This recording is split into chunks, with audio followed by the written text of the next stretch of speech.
Well, hello everybody, and welcome to the 232nd edition of the Boxing Asylum Nuthouse podcast. I'm your host, Steve Wellings, and joining us on the call, we have the face there of Adam Smith, David Loback, Andy Patterson, Tommy the Guru Allen has jumped on in the nick of time, and Rob Kelly. Always good to have Rob with us as well. I know a lot of people aren't too happy, but this is the week, guys. For 1 week only, we're going to be talking about Conor McGregor versus Floyd Mayweather. Don't worry, it's not going to take up the whole show. I know a few people want to skip through it and what have you, but we are going to give it a chance and tell everyone what we think, because it is a boxing match at the end of the day in one shape or form anyway. And that's it. We're not going to discuss it again after that. So one night only. If anybody wants to get on the call, give us a shout and we will get you on. Also, next week is Manny Pacquiao against Jeff Hearn, so we'll be discussing that. A little bit of Triple G as well. Canelo, we saw the press conference with Billy Joe Saunders getting involved this week. And a few other fights next week. Robert Easter Jr. is in action, Frank Buglioni, and other Alexander Povetkin as well. Just over the weekend, Andy, I'll come to you first. We haven't seen an awful lot, but in Poland there were some fights of note.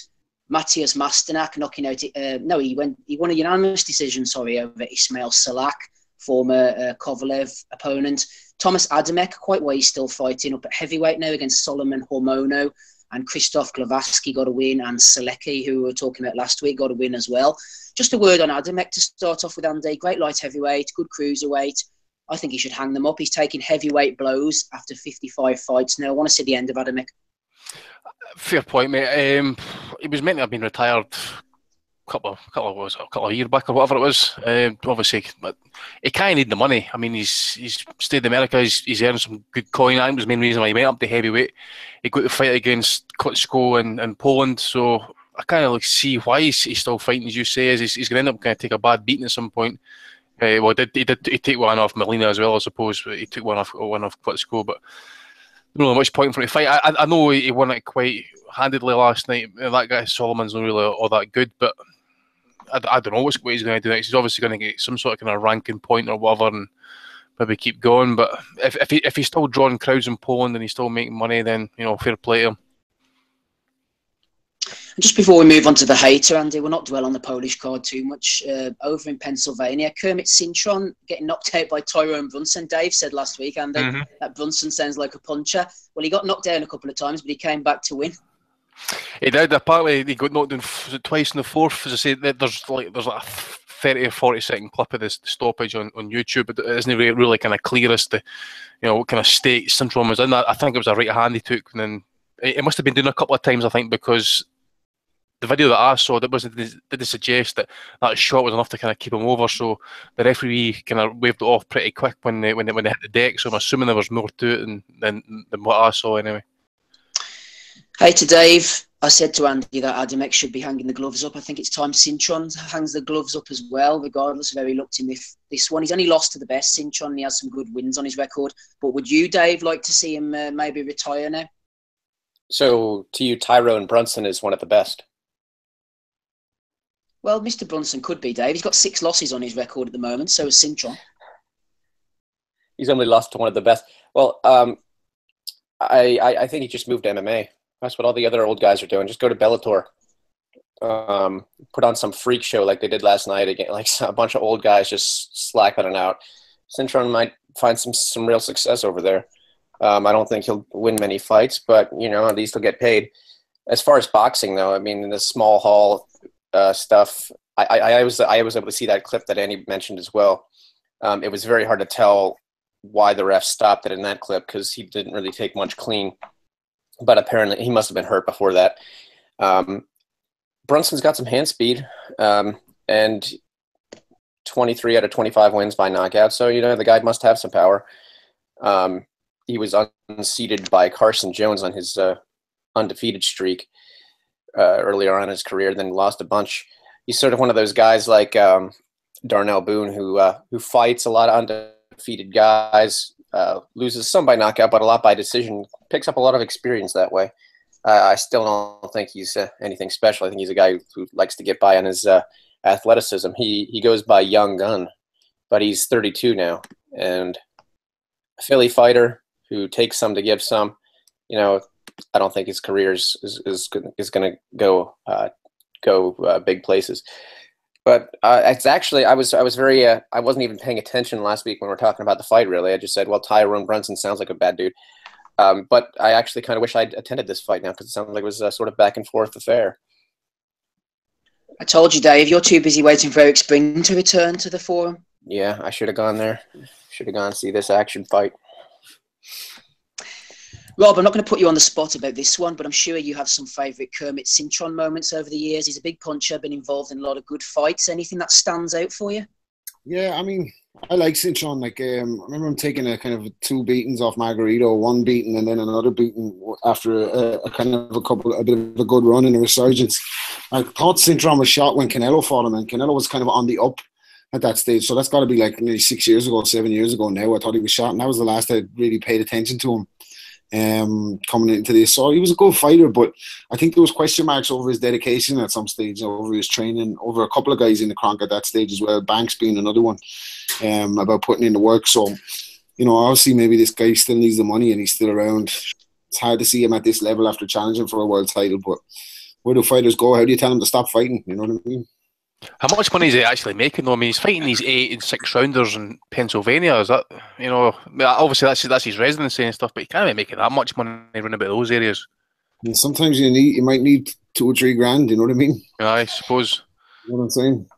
It'll get you through another few months of heroin use. Is that smackhead, eh? Is he on the game? No. I just made that up. I hope he's not a smackhead. No, I don't want to get sued. We need to bring in Donnie. It's our legal representation. All inquiries, please direct to him. Dave, it's obviously clear he couldn't sue you anyway, mate. He's not got the money for it. Yeah, he won't be able to afford the lawyers. No, but he should be paying me for the great advice I just gave him. Go to Bellator, get paid a shitload of money, and just fight a bunch of old dudes. Okay, Dave, just moving on. John Real Casimiro got a win at the weekend over Jekka Buhawi. We really are scraping the depths of box right now. He hasn't fought since the Charlie Edwards fight, so he's obviously finding opportunities difficult to come by. Now, Smido, nobody watched this card, myself included. I don't think anybody did, though. This next gen on Friday night. Josh Kelly headlining against Tom Whitfield. Anthony Fowler getting a win. Bradley Saunders, Stuart Hall, Simon Vallily. Natasha Jonas making her debut. A few other nondescript names. Is there anything positive that can come out of this, Smido? Because everyone who was there and all the casuals and all the sponsors seem to enjoy it, but all the hardcore seem to think it was a bit of a shitfest. Josh Kelly, Steve, TBE. The short answer fuck off, you Scottish twat. The short answer to your question, Steve, is no. This is not good, because now what Eddie Hearn is manufacturing here is that he's going to be shown on Sky Sports maybe 5 or 6 times a year. We might get treated to a couple of decent Saturday night shows live on Sky Sports twice a year, but everything else will be pay-per-view, baby. And that's the future. That is the future of British boxing, and particularly matchroom boxing. We think, Smido, that Frank Warren and Box Nation are going to move into the pay-per-view market, but Eddie seems to think it's a bit saturated. He's not happy with that. Yeah, it's saturated because he saturated it. There's nothing really revelationary about what he said there. To have a next gen card with Stuart Hall as one of the headline attractions on there is certainly questionable. You know, maybe we'll get the likes of Audley Harrison coming back onto such next gen promotions. It would fit the bill nicely. I just think, to me, it had the feel, and I didn't watch a single second of it. It had. We used to get Prize Fighter sometimes on Wednesday night and a Thursday night. No, I'm being serious, because Prize Fighter, the second half of the Prize Fighter kind of dynasty was where they had the semi-finals, and then they would have an actual name on there. I remember Cal Yafai was on there in a couple of developing fights, and that's kind of what we've had here. We've had 4 or 5 youngsters in 4 and 6 rounders, followed by Stuart Hall, who's a recognisable name, followed by some young lad in someone with 10 left hooks, like his name's Roy Jones. That's basically what we got. But the production was excellent, Steve. The sponsors looked great. The lighting was good, and Eddie Hearn looked great on the TV. So we've achieved what we want. I mean, no, that's all we got. that's all we've got from it. It's a load of shit. Tommy, do you want to add anything? Pretty much says it all. I just want to touch on the Natasha Jonas. Joe Gallagher didn't actually know he was going to be training her. I found that quite interesting. He just heard the guys from Liverpool saying they're going to bring a dog into the gym and he was all over it. Jesus Christ. Boom! Will it be Johnny Nelson's dog? I'm only kidding. I just had to try and get that out there, man. She's actually quite a nice looking girl. Actually, Tommy, while you're on the subject of female boxers, I was listening to the three knockdown rule this week. With Steve Kim and Mario Lopez, and they had Nicola Adams on. And it was interesting. They asked Nicola when she was going to be fighting next, and she said that she was fighting in her hometown of Leeds in September. I'm paraphrasing here. On a local guy's, the undercard of a local guy fighting for a world title in front of 30,000 people. Maybe this is common knowledge, but it wasn't to me. Is Warrington getting a world title fight at Elland Road? Scenes of It's going to be one of the fucking crazy WBU titles or something, man. You can't see Josh getting a title shot there anytime soon. He's not in that class. He shouldn't be getting a title shot, but at the end of the day, when he talks, you never know. Frank might be working a bit of magic and pulling somebody, bringing somebody over for him, but I wouldn't actually like to see him get a world title shot. I said, I want to see the Kiko rematch. I thought it was a good fight. I thought Kiko won it, and I wouldn't have seen that again. Did you hear the podcast, Tommy? Did you hear say that? No, I didn't hear him say that, mate. No, I didn't listen to any other podcast apart from this one. What a shite. Andy, you were saying on the chat there something about Peter Fury talking Joseph Parker Huey with Tyson on the undercard? Possibly. Well, he's told IFL that apparently they're hopeful it'll be announced next week that Parker's going to fight Huey with Tyson, hopefully on the undercard. No date, though. End of the year, they mentioned, isn't it? So I'm thinking maybe November, December. Right. Well, we keep hearing Tyson's coming back, Tommy, but I'll believe it when I see it. The proof's in the pudding. I think Isaac Lowe says it's going to be around that time before he's back. It'll be November, December. He probably knows what's going on there a bit more than most, yeah. As Dave Loback says, Tommy, it's a bit bizarre having the lineal heavyweight champion of the world on an undercard, but that's just the realms we're in now. Well, that's the way it is, and I'm a big Tyson fan. At the end of the day, it's self-inflicted. He's going to get his weight off and that, and he's going to come back properly. A couple of tune-ups. I'd like to see him in an 8-rounder to come back, then a 10-rounder, then move on to the bigger fish and defend his title. Sticking to the heavyweights, Smido, Ben Thorne sent a question in. He says, what's your take on this possible Dillian Whyte versus Deontay Wilder situation? If it comes off, who wins?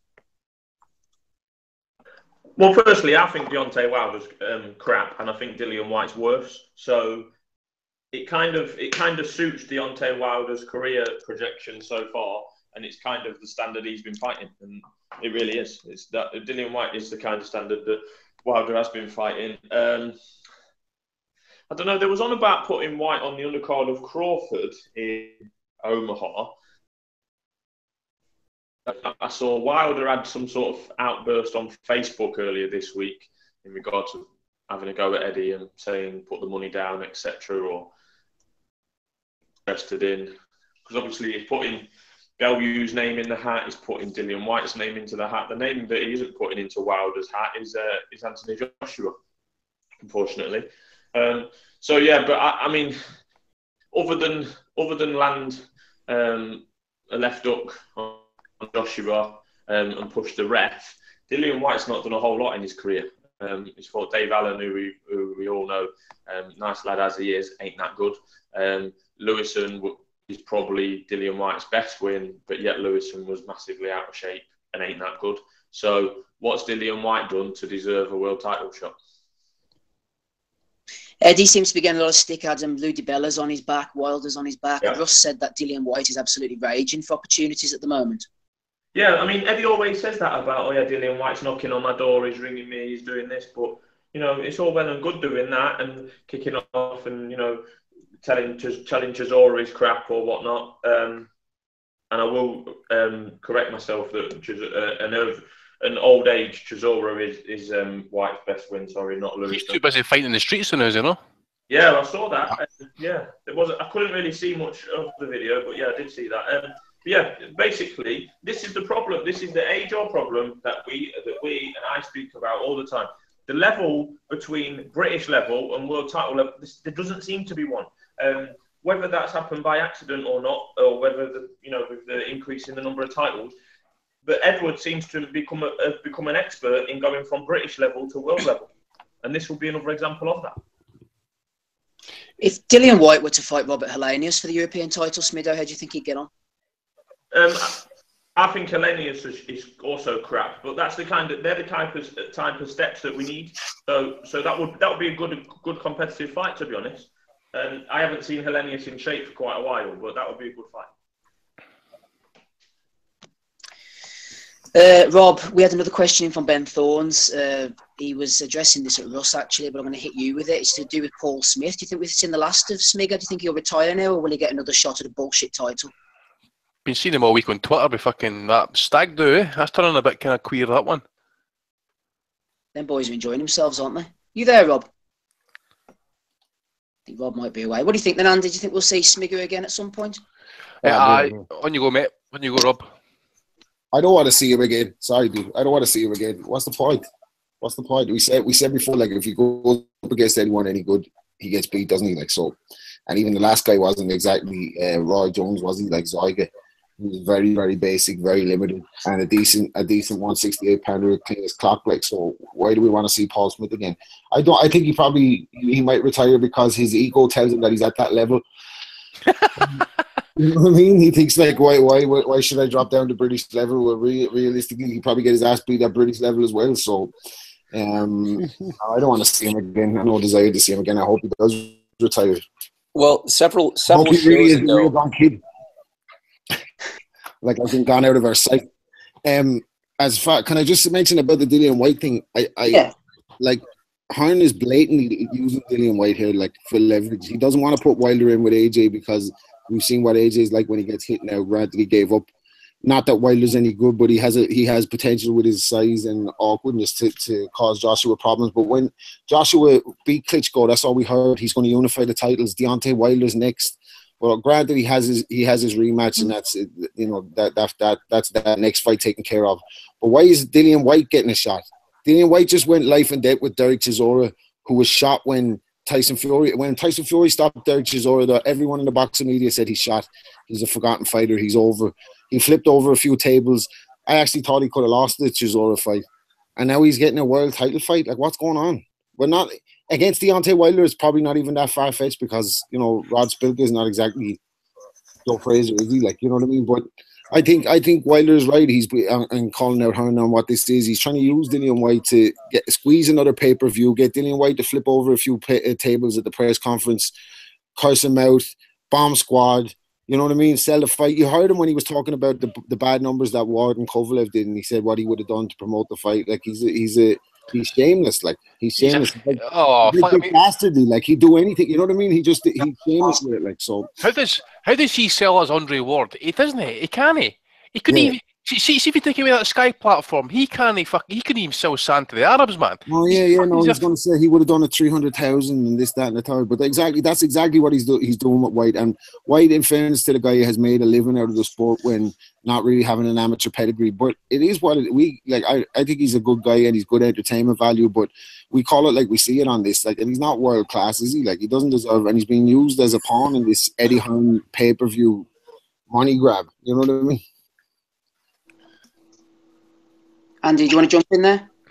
No, I was just basically what Hearn was all talking about, like, what he would do for like the Ward Kovalev fight, and he's thinking about they're going to, he believes he can take over America, and all the shite that he fucking talks. And I was meant to be opening an office up in America there like 3 years ago, and we're still waiting for the fucking postcode.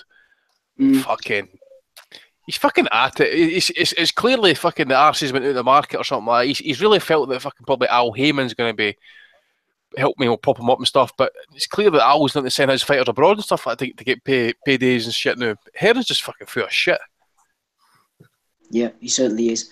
Right, guys, we've still got McGregor Mayweather to come later in the show. I'm going to get Terry Dooley on the call in a minute. Before we do, I want to have a quick word about this Billy Joe Saunders outburst at the Golovkin Canelo press conference. Let's just listen to this clip briefly. It lasts for about a minute and a half. This isn't the one where he said Canelo shit himself. This one I thought was more interesting. He was having a go at Golovkin, so hopefully everybody can hear this. For the WBO 160 pound Golovkin, because I was supposed to fight you, but talks broke down with me and your team.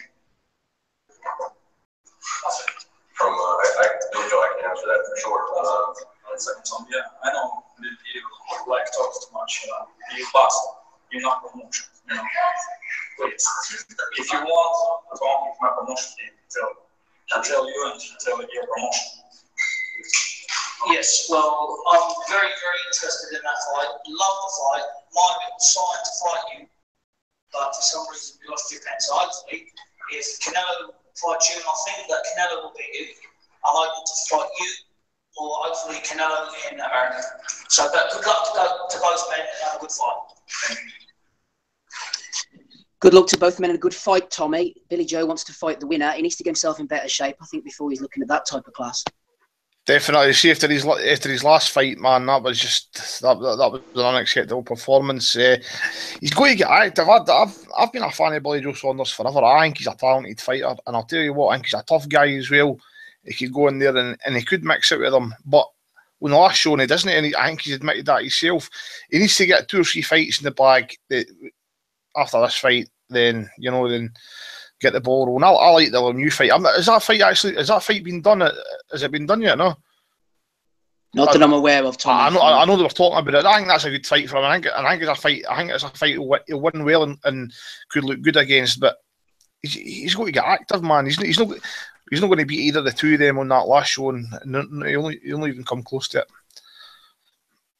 Anybody else want to weigh in on the what we're seeing of Golovkin and Canelo? I thought it was funny the way Frank Warren was trying to tell Billy to shut up. He had his hand up and he was like, keep it quiet. It was like, don't ruin this, Billy. We've got the pay-per-view. We've got the 2 biggest fighters in the world. Don't fucking ruin my moment here. Frank's wanted back in that spotlight for a while, eh? But, just on the press conference itself, especially one in London, how shit is Oscar talking up a fight? How fucking put it? I don't care what he does, but he needs to read more books just to get that vocabulary fucking a wee bit more extensive, because he's absolute shit. That was him reading it off a bit of paper. Imagine me he's trying to do just like ad-libbing it. He's even worse. Fucking hell. I know, between him and Golden Boy, they got B-Hop and Oscar trying to sell the fight. Holy shit. Like, you know what I mean? Between the two of them, like, it's not exactly Jack and Ori. It's more like Jack and Ori, isn't it, rather than... Kim, I would do. I would just for the banter. I would bring in Eddie Hearn to see if he could actually fucking see what he could do for him. Yeah, see if we could spice it up. But see, is it? I gone for the pay-per-view for UK? Yeah, it's going to be on Box Nation pay-per-view. Oh, Box Nation got it. Right. But Box Nation subscribers get it. Yeah. Well, we're assuming so, Smigger. Well, better fucking do as I'm cancelling. Yeah, you'd think so, wouldn't you? Yeah. Sure, that's what he said previously, but no, I mean, Billy Joe, I've said it before, I'm sounding very negative tonight, but he's boxed himself into an irrelevance. He really has.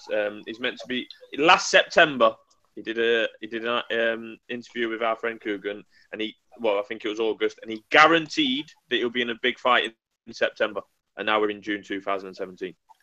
To be fair to him, he did sign for the Golovkin fight, didn't he?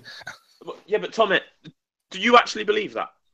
Of course I believe it. We seen the thing it was published on Twitter, didn't we? And we know he did sign it. But obviously Golovkin had his reasons. Obviously Canelo was a bigger fight, and you can't fault him for that. But it's not really Billy's fault either, because he did sign for the fight, didn't he? Well, it's Billy's fault that he looked a bag of shit in his last fight. Well, of course it is. You can't say anything else about that. But you can't really turn around and say that he's not trying to get big fights when he has. I just don't believe anything he said, Tommy. Well, it's been proven that he actually did sign to fight for the title, and it was said at the press conference the other day, and they didn't deny it. They just came up with some bullshit. They just came up with, obviously, they says that they went with Canelo instead. Yeah.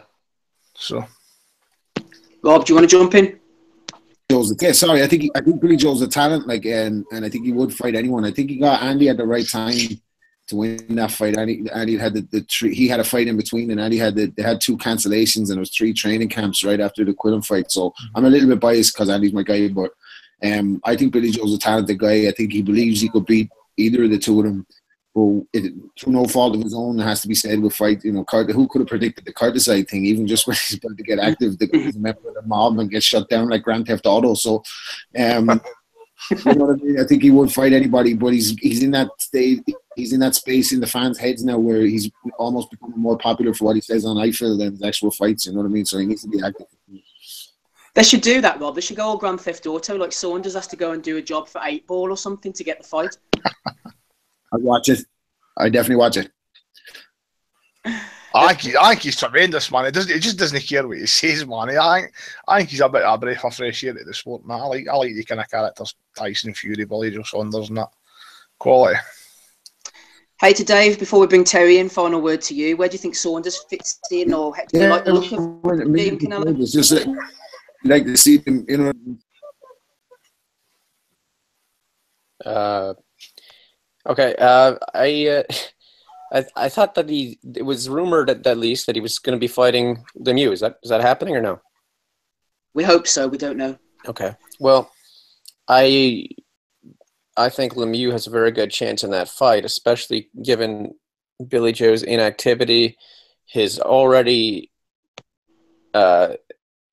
apparent tendency to blow up between fights, and his last performance. I think Lemieux should be the slight favorite in that fight right now, even though I think Billy Joe Saunders is better than Lemieux. I mean, again, I've said this before, it's not really worth talking about Billy Joe for me doing something. I mean, he is a good shit talker, and I liked what he said about Canelo being a big ginger pussy a few months ago, but otherwise, I mean... A big hairy, cum-filled pussy. But as far as him as a fighter, I mean, what are we talking about? He doesn't have a fight signed officially, and his last performance was an absolute joke, in which some people thought he even lost against a complete bum, somewhere between a bum and a journeyman. So I don't think he's really worth our time. Okay, Dave, thanks for that. Well, let's bring Terry in now. Terry, how are you sounding? Hello? Yeah, Terry, we can hear you. How's it going? You guys okay? Yeah, not too bad. Terry, just before we move on to the other things we were going to talk about, do you want to have a word about how Canelo and Triple G looked at this press conference and what your thoughts on Billy Joe crashing it? I thought Billy Joe probably should have kept his own counsel, maybe. He's not thought anything approaching that level, and those two guys are having a super fight, so he maybe should have just kept his own counsel, kept things quiet. In terms of Canelo against Triple G, I'm not a massive fan of Canelo. I think he's going to get smashed to bits. Obviously, last time out, Triple G didn't look great, but I think he did enough to win the fight. I think he still showed that he's still got that ability and still got the temperament that's needed at the top level. So I think he's going to absolutely smash Canelo, and maybe I'll be proven wrong, but I just don't see it happening. Terry, I believe you've been working on another article, this time interviewing the security personnel. Yeah, I was talking about it on Twitter today. It's cost obviously a bit of a stir. It's just basically after what happened with the Manchester bombings and whatnot, we decided to do an article about what goes on behind the scenes of boxing, similar to something I did with Dave Caldwell a couple of years ago, just talking about how he puts a show together. So we decided to look at how these security people, inner ringside security, dealt with doing a major show a week after the Manchester bombings. Obviously, we've had a bit of banter on Twitter with Brian, the king of the casuals, has been talking about them not being proper security people, but I think people might enjoy the article. It's one of those articles that gives people a sense of what goes on behind the scenes at a major show. And in personal terms, I'm not a big fan of major big shows. I saw David Lee's tweet earlier today about how small the ringside shows in leisure centres were actually better than the ones obviously on Sky these days. And I do agree with that to an extent. I prefer the smaller, more intimate shows. Whenever I go to a big show, I see the size of the crowd. A lot of people drinking in the stands, and there's a lot of sometimes football rivalry comes into it. So I think that the guys like Simon Roberts, who I've spoken to about the Cal Brook show recently, I think those guys have got quite a tough job. Like I was trying to explain to Brian earlier today, they're not stewards. Stewards are employed by the arena. So hopefully people will read this article, and it'll be part of Brian's continuing education in what actually goes on behind the scenes. And I think people might find it quite interesting. Some people might not find it interesting. I get the impression that since the David Price and the Paul Smith articles I've done recently, I'm always going to get a bit of stick for any article that I do. I think this one will be of interest to some people within the trade and some people outside the trade. And the next two articles are more straightforward interviews with people, one with Jim Rosenthal and one with Vitor, that the legend Big Fern has helped me set up. So we'll see what people make of the article, but I would say don't prejudge it, wait till it comes out and then give your honest opinion on it. Who are you writing for now, Terry? Where can we find it when it comes out? It'll be in Boxing News, it'll be in this week's Boxing News.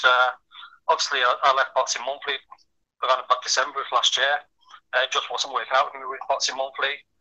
But I feel like I did a good stint following the death of Glyn, who was a big mentor to me. And I think with Billy Graham's column as well, which was something that we brought into Boxing Monthly after Glyn died. So I think I did a good stint with Boxing Monthly, but it was time to move on. So my work now is going to be in Boxing News in terms of print articles, which I mentioned last week. And obviously any internet articles, such as what I'm working on Stuff Up. And I apologise to people because I've had a mad week in work this week, so I've not been able to finish it. But that'll be on britishboxes.co.uk. So, anything that I put out online, I will tweet it. And like I said, the security article, I think, just don't go into it for prejudiced mind, just read it. It's just an article about working a major boxing show in an outdoor arena a week after a major terrorist attack. And I think it just has some sobering points, and it's just an article about the realities of working in that type of situation.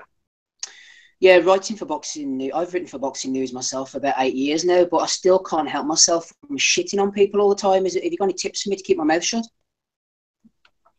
I don't know if I give you any tips, mate, because you pretty much know what you're doing. I just think with boxing, obviously going back 10 years, you and me both know. Back in the day, we'd be on the BoxRec forum. The British and Irish boxing forum on BoxRec was a big thing. Everyone was posting on there. And I think people have actually moved away from there to moving towards Twitter. And I think with the internet being the way it is, and with Twitter being only 140 characters, I just think it's really difficult to get your points across on Twitter. And I think it's kind of an attitude these days of just, like you say, shitting on everything and being negative about everything. And I think that's part of being a frustration of being a boxing fan, because obviously we're going to talk about Mayweather against McGregor. Being a boxing fan is a really difficult thing to be.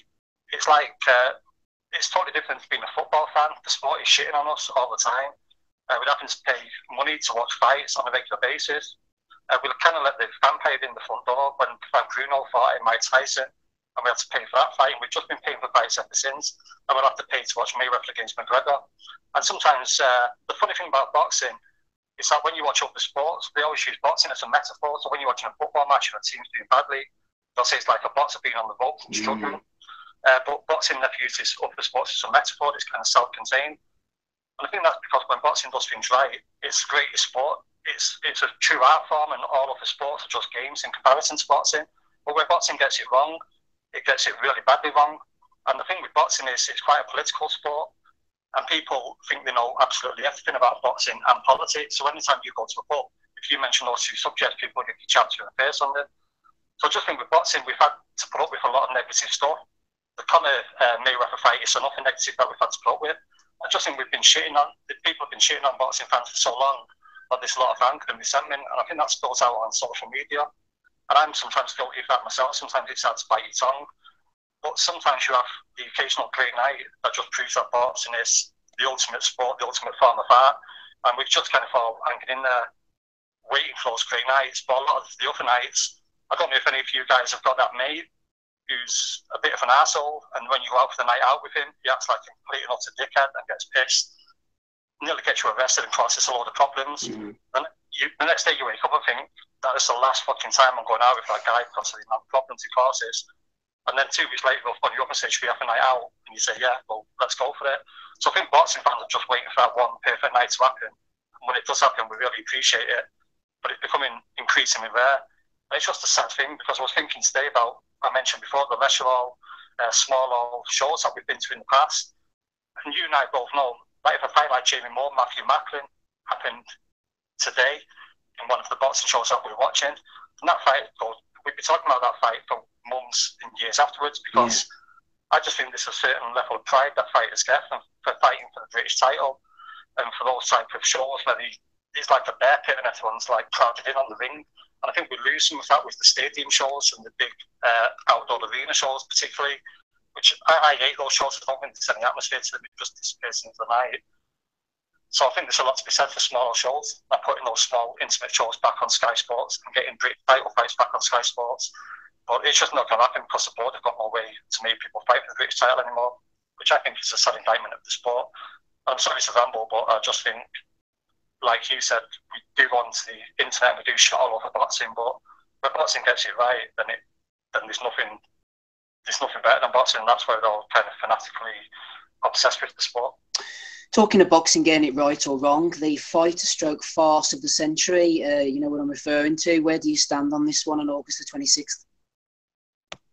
I'm going to buy it. If I could afford it, I'd go over there and watch it because I'm just a complete and utter mug. And I buy pay-per-view fights. I bought Bernard Hopkins against... I've bought a couple of times before St Andrews pay-per-view fights, and I bought them. Murad Hakar? Yeah. I bought that too. Yeah, and it's madness, and I've pretty much bought every pay-per-view fight since the Frank Bruno fight, and at first, when you first start buying the pay-per-view fights, for example, the Frank Bruno-Mike Tyson fight, we had the night of the young heavyweights, we had an additional heavyweight card from Atlanta. Then moving forward, we had the Nassim Hamed fight nights, where you'd have Frank Morgan would put on a fairly decent bill at the Manchester Arena, i.e. the 9X, whatever you want to call it these days, and would move over to the American side of things. I'm just in that. Unlike football fans, I don't know if you remember a few years ago, they tried to make football fans pay per view for football games, and the football fans just wouldn't have it at all. And I think it's because football happens every week. So when I go to watch United games, you see truckloads of people arriving from Ireland and whatnot, and they're just there to enjoy the experience and have that one-off day. But you've got the hardcore football fans who pay for season tickets and are there day in and day out. And I think boxing has taken advantage of people like myself, like you, and the other guys on the panel who will pay for pay-per-view fights. And I just think that this Floyd Mayweather fight is just pinnacle of that piss-taking, sorry to swear, of boxing fans, and just thinking that boxing fans will pay for anything. I mean, look, Muhammad Ali fought exhibition fights. So if this fight was put out there as an exhibition, then that'd be fine. It's a chance for people to finally put to bed a debate that people have about mixed martial arts against boxing, which I think is ludicrous. Mixed martial arts to me is like playing cricket with a tennis racket.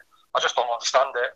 I will watch the fight, and I think it's a step too far. But the problem is, as well, as a boxing fan, is that I'm embarrassed when people talk to me about this fight. There's no way of defending it because McGregor's never fought a boxing match. It's you can go on BoxRec and it says it's his debut, and he's fighting one of the best fighters, pound for pound, who's had the greatest of ring, in my opinion. So it's a farce. It's a farce that we'll all pay for, and if enough people pay for it, the recent thing with Floyd Mayweather and his ring record, if you look at it, is he's dropped a couple of rounds in recent fights. So I think because people don't understand or appreciate his brilliance, and they see him dropping a couple of rounds, or maybe not have been as active in rounds as he has been in the past.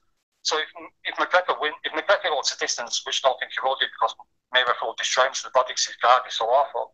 But imagine McGregor goes to distance and he wins 2 rounds in that fight. Yeah. And all it takes is for one person to say Robert, and then it creates a chorus of people saying the same thing. Yeah. And they'll have a rematch, and it's just a farcical situation that can't be defended. I know, a rematch, flip me. I wouldn't even want to think about that. Just stay on the line a sec, Terry. I want to bring in Tommy Allen. Tommy, did you want to say something? I was just about what Terry was saying there about the pay-per-views and that. I watch every fight in that too, but see what the promoters and I just refuse to give them. I'd rather just go online, give the guys who are illegally streaming it a couple of quid and watch it in near HD quality on the streams, man. It's went beyond a joke in that, really, just as Terry was saying, So yeah. What about that, Terry? I think it's a matter of principle when it comes to pay, rather than you don't want to put the money out, it's who the money's going to. Hi, Tommy, big man. How's it going? A long time no see. Next time you'll be in Manchester, we'll have to have a beer in that place again. And I understand what you're saying about streaming. Yep. I've never streamed. The only fight I ever streamed was James Toney. I streamed the James Toney fight a couple of years ago because basically I can't get it anywhere else. Mm. But for me, streams for pissing in. I'm not going to stream a fight. I'll always pay for the pay-per-view just because I want something that's stable. I've lost streams before in the past I fought Arthur Abraham the first time I watched that on a stream, and I lost the stream so often. So I think that risk factor is always there when you're streaming a fight. I'm never going to condone someone for doing that because, like I said, sorry to swear, but we've had the piss taken out of us for years. So if people want to stream a fight and not want to watch it legally, then I'm fine with that. I've got Sportsmania on my Cody box. I can only get 10 years for saying that. And Don't worry about the swearing either. Tommy, go ahead. No, I'm just saying. I was just saying to her, she for years I've paid for everything and that. Just right up to the point to probably Bellew cleverly, man. And that for me, just like when we had Eddie in that one and what he was saying and that. But that was just the final straw for me. I'll just give somebody a couple of quid now. If it cuts out, it cuts out. I'll watch it the next day. I'll go into boxing scene and download it or something, man. I just didn't want to really part my money in that. It's not just that either. Obviously, you're doing your article and StubHub and that as well. See, I don't think I've ever got a face value ticket for a big Eddie Hearn show. I've got a couple of tickets of prices, face value for Ricky Burns, but any other big show I've went to with Hearn, it's been paying 2 and 3 times over the odds and that. I'm just sick of fucking forking out cash and that now, man. I like going to a lot of shows and that, and it's just bullshit, man. You know. Small hall shoes for new on. Small hall, exactly. I've been going to 2 or 3 amateur shows and that lately. I've been to a few amateur shows this year as well, and they've actually been fucking really good nights. Yeah, Terry, do you want to break down the fight stylistically before we let you go? The McGregor fight, yeah. God, yeah. His guard is so wide. I mean, I think Floyd can stop it when he wants to stop it. And Floyd's an underrated body puncher. I worked quite closely with Billy Graham from the Collateral fight due to the last fight he had with Vicker. And we always talked about Floyd being an underrated body puncher because his jab to the body created distance with his headshots. And he also had a good right hand to the body, which I think the Stampede fight was really the best example of his body punching. So if he wants any time from round 1 till 12, he can stop the fight. But I think with the way Floyd lives his life, I don't know, I just think maybe they might go the distance and they might have that element of doubt. And enough, I've seen some complete lots of fucking maniacs on Twitter saying McGregor's got to win the fight. So if McGregor goes to distance, that'll be seen like a moral victory for McGregor. And people will call for the rematch. And that's also like me, will buy it. So, like they say, if it makes money, it makes sense. I just wouldn't rule it out. But ideally, Floyd should destroy him in 1 or 2 rounds. Because when I see McGregor trying to throw a jab, for want of a better word, then he drops his right hand so badly and he just leaves himself square on and exposed. Floyd should just be able to beat the shit out of him in a couple of rounds. But if we're talking about Floyd now, he's a master salesman and a businessman, and that's what Floyd does, and that's what he's always done. So I'd never thought this fight would happen, and now this fight's happening, I just wouldn't rule out anything else. It's kind of like the boxing version of Brexit, where you wake up the next morning and think, what the fuck is going on? Next thing you know, Donald Trump will be president. So, God knows, we could have a rematch. We could have a rematch with Floyd winning, losing a couple of rounds on the cards. I mean, if someone can score against Floyd in the Canelo fight when he absolutely clowned the guy, then God knows what's going to happen on the scorecards in this fight. So, if he loses 2 rounds, like I said, call for a rematch, and Floyd will just go he'll go where the money is, if that makes sense. So you're going for an early knockout then, Terry, prediction-wise? I sit on the fence, but ideally you should knock it out early and make a statement. But I've got a funny feeling that he's going to go the distance and people are going to talk some absolute bullshit after the fight is finished. Excellent stuff. Is there anything else you want to add in, McGregor or other related? No, like I said, I just hope people enjoyed the article on security. Obviously, I've done the stuff recently with Paul Smith, which divided opinions somewhat. But boxing's all about opinions. Boxing's all about people being given a say. We can interview the same fighter 10 times out of 10. Before the fight, he's always going to say he's going to win. He's always going to say this, that, and the other. So these days, I'm trying to come at things from a different angle. If people like it, then great. If not, then I'm sure the next big pod, as he's known on Twitter, will tweet me after the second day to tell me that something's not quite right. So I just hope that people enjoyed the output that's been put out there on Boxing News and British Boxers. And if not, that's not my problem. No problem, Terry. Welcome to come back anytime you want. Thanks for coming on. Yeah, cheers for having me, guys, and keep up the good work. Thanks very much. See you, Terry. Cheers, mate. Thanks. Cheers. Bye. Terry Dooley there. Right, we are on to this big McGregor-Mayweather fight. Guru, right. Tell me this, Tommy, right? I'm not personally offended by the fight. I don't really care that much. It's happening. Freak shows have happened in the past. It doesn't really bother me. Are you upset, Tommy, by the fact it's happening?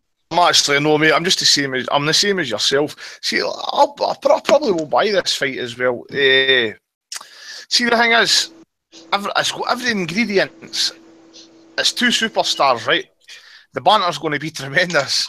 It's going to sell a shitload. It's just the only thing that is missing is it's not a competitive fucking fight, is it?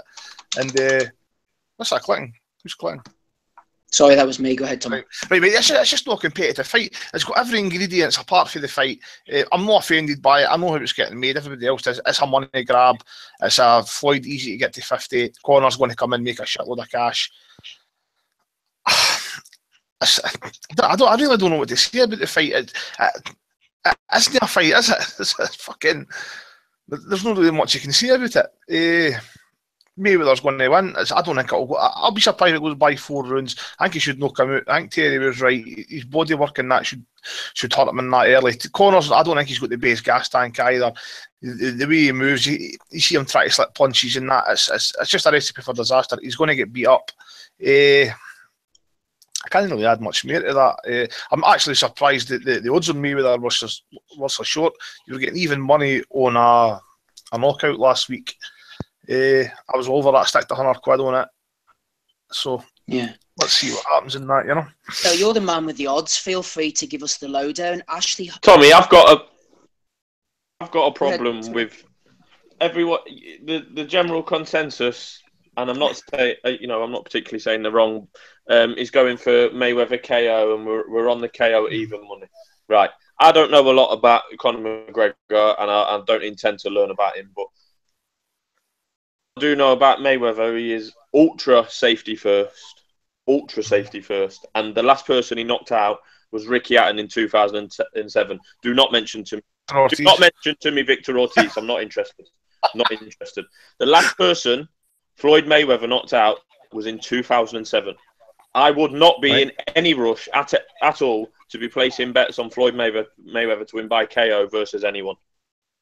I just can't. But see the thing is, it's not boxer he's facing, is it? He's been facing top level fighters. This is. It's not that this guy isn't a top level fighter. He's not a boxer. No, I understand that. But Tommy, this is a fella who basically refused to go for the knockout against Andre Berto. Again, Andre Guerrero.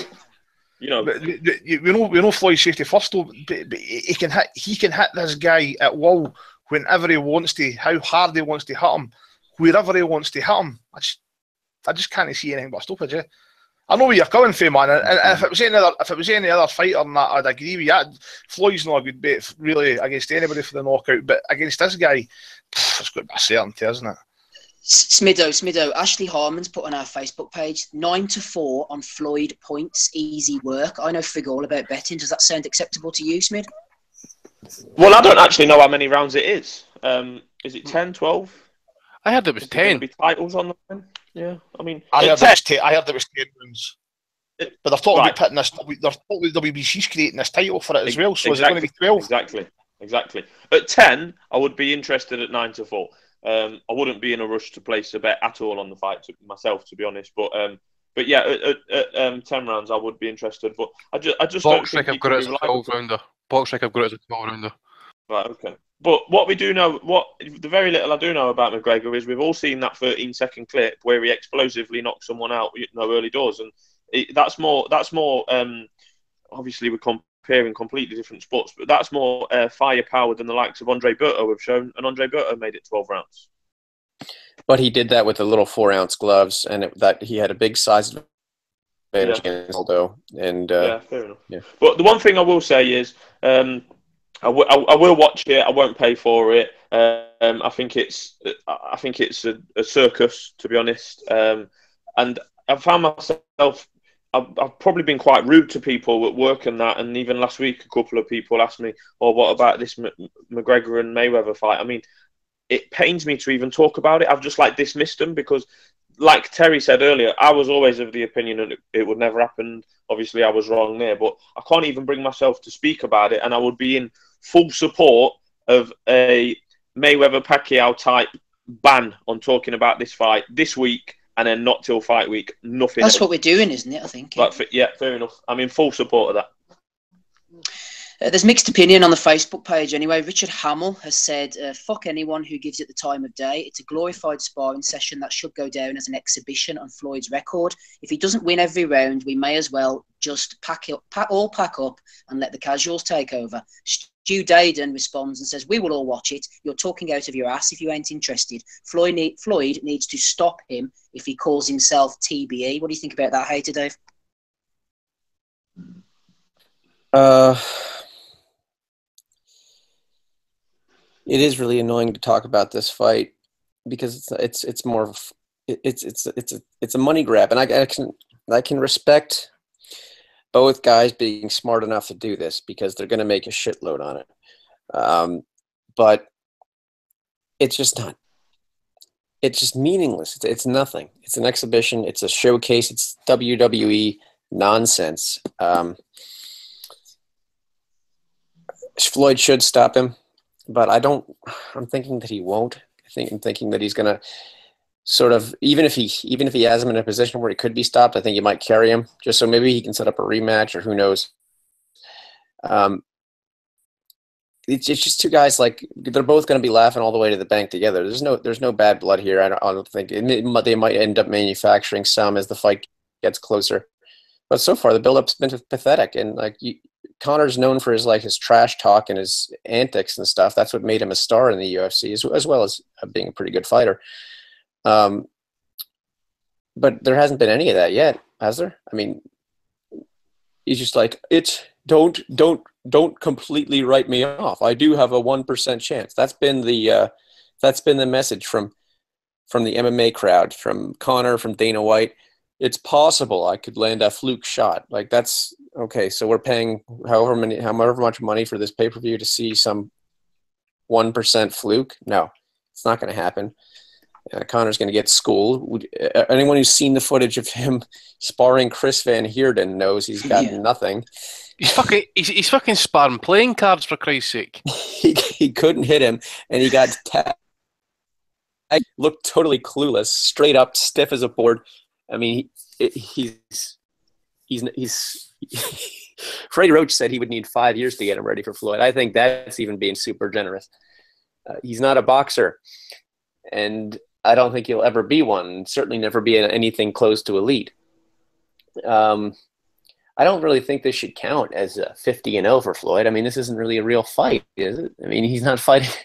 I mean, when you look back at the resume and you see Conor McGregor on there, 0-0 coming into this fight, it's not going to mean anything. I guess fans are smart enough to know that. But is BoxRec sanctioning this? Or like, how do you define what a real fight is anymore? I mean, was it? Well, he's licensed. If he's licensed, Dave, as a professional boxer, then surely isn't that it?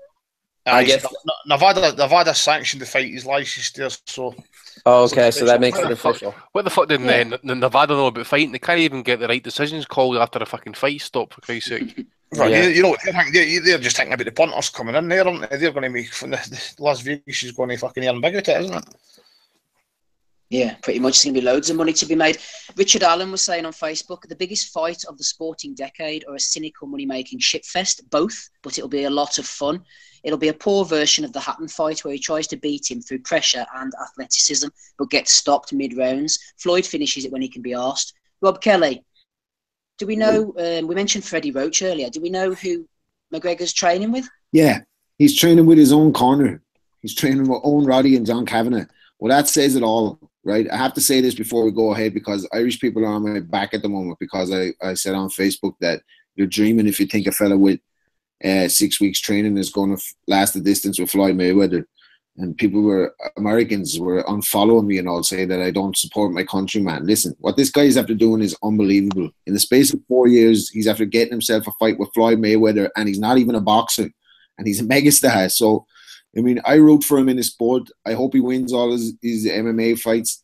But this fight is a money grab. And if you don't think that this was done behind the scenes, I have some magic beans I want to talk to you about because this fight wasn't negotiated in 6 weeks with a network, a venue, a split for the fighters, and a cut for the UFC. This has been done since Diaz 2. Freddie Roach is on one of those fight hype videos from a year ago saying that Floyd saw him and said, if he approached you to take the corner, take it because the fight's a lot of money. And they built it. And, you could see that this back and forth between the two of them in the media for the last while is not genuine. It's real WWF stuff. And a fellow that got the intermediate level in Ireland can't beat Floyd Mayweather, can't fight Floyd Mayweather, can't finish the fight with Floyd Mayweather. It's like, he's not Superman. I know he's done all this, he's manifested his thoughts into reality and he's predicted the future and all this, but he's not Superman. He can't, and he's got 10-ounce gloves on him now too. And don't tell me Shane Mosley wouldn't flatten Jose Aldo with 4-ounce gloves on him, or Marcos Maidana wouldn't spike him with 4-ounce gloves on him. So he's not going to hit any harder than any puncher Floyd's faced. He's not going to be able to give Floyd anything. Have you seen this? They've got those Nazim Richardson flow. What are those things? Those sponges. He's working with a movement coach. And people are saying like he might rough him up a la Hatton. How? He's not even a come forward fighter. He fights off the back foot. So what's this going to look like? Like B Hop said, it's going to look like a crime scene. And money grab. 1,000 apologies to Donny Baseball. Didn't even realise he was on the call before. Come to you, Donny. We've got Scott Munro. Scott, do you want to mute yourself? How are you sounding? You there, Scott? You just want to unmute yourself. The mute button is the curse of the asylum. Scott was going to give us the MMA perspective. I think he's an MMA fan. While he tries to unmute himself, Donny, I know you know how to use the mute button. I didn't even notice you on the call, so please accept my profuse apologies. What do you think about this fight, Donny? Is he going to sell bucket loads of pay-per-views? Unfortunately, yes. And this is a fight that would make P.T. Barnum proud. P.T. Barnum famously said, "Don't ever give a sucker an even break." Well, all the millions who, well, if it is millions, but it may at least come close. But the hundreds of thousands and or millions that buy this thing are the suckers who are not going to get an even break, but are in fact going to get royal.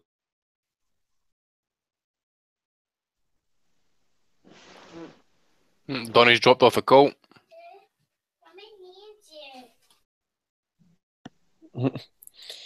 The worst thing about this for me has been the casual. It's been casual because you have people who don't even watch boxing or don't even like boxing, but they know that I do, and they're coming up to me saying, "Well, what do you think about the fight? Aren't you going to watch it? Are you excited for Mayweather McGregor? Oh boy, this is so cool." And I'm like, no, this is not boxing.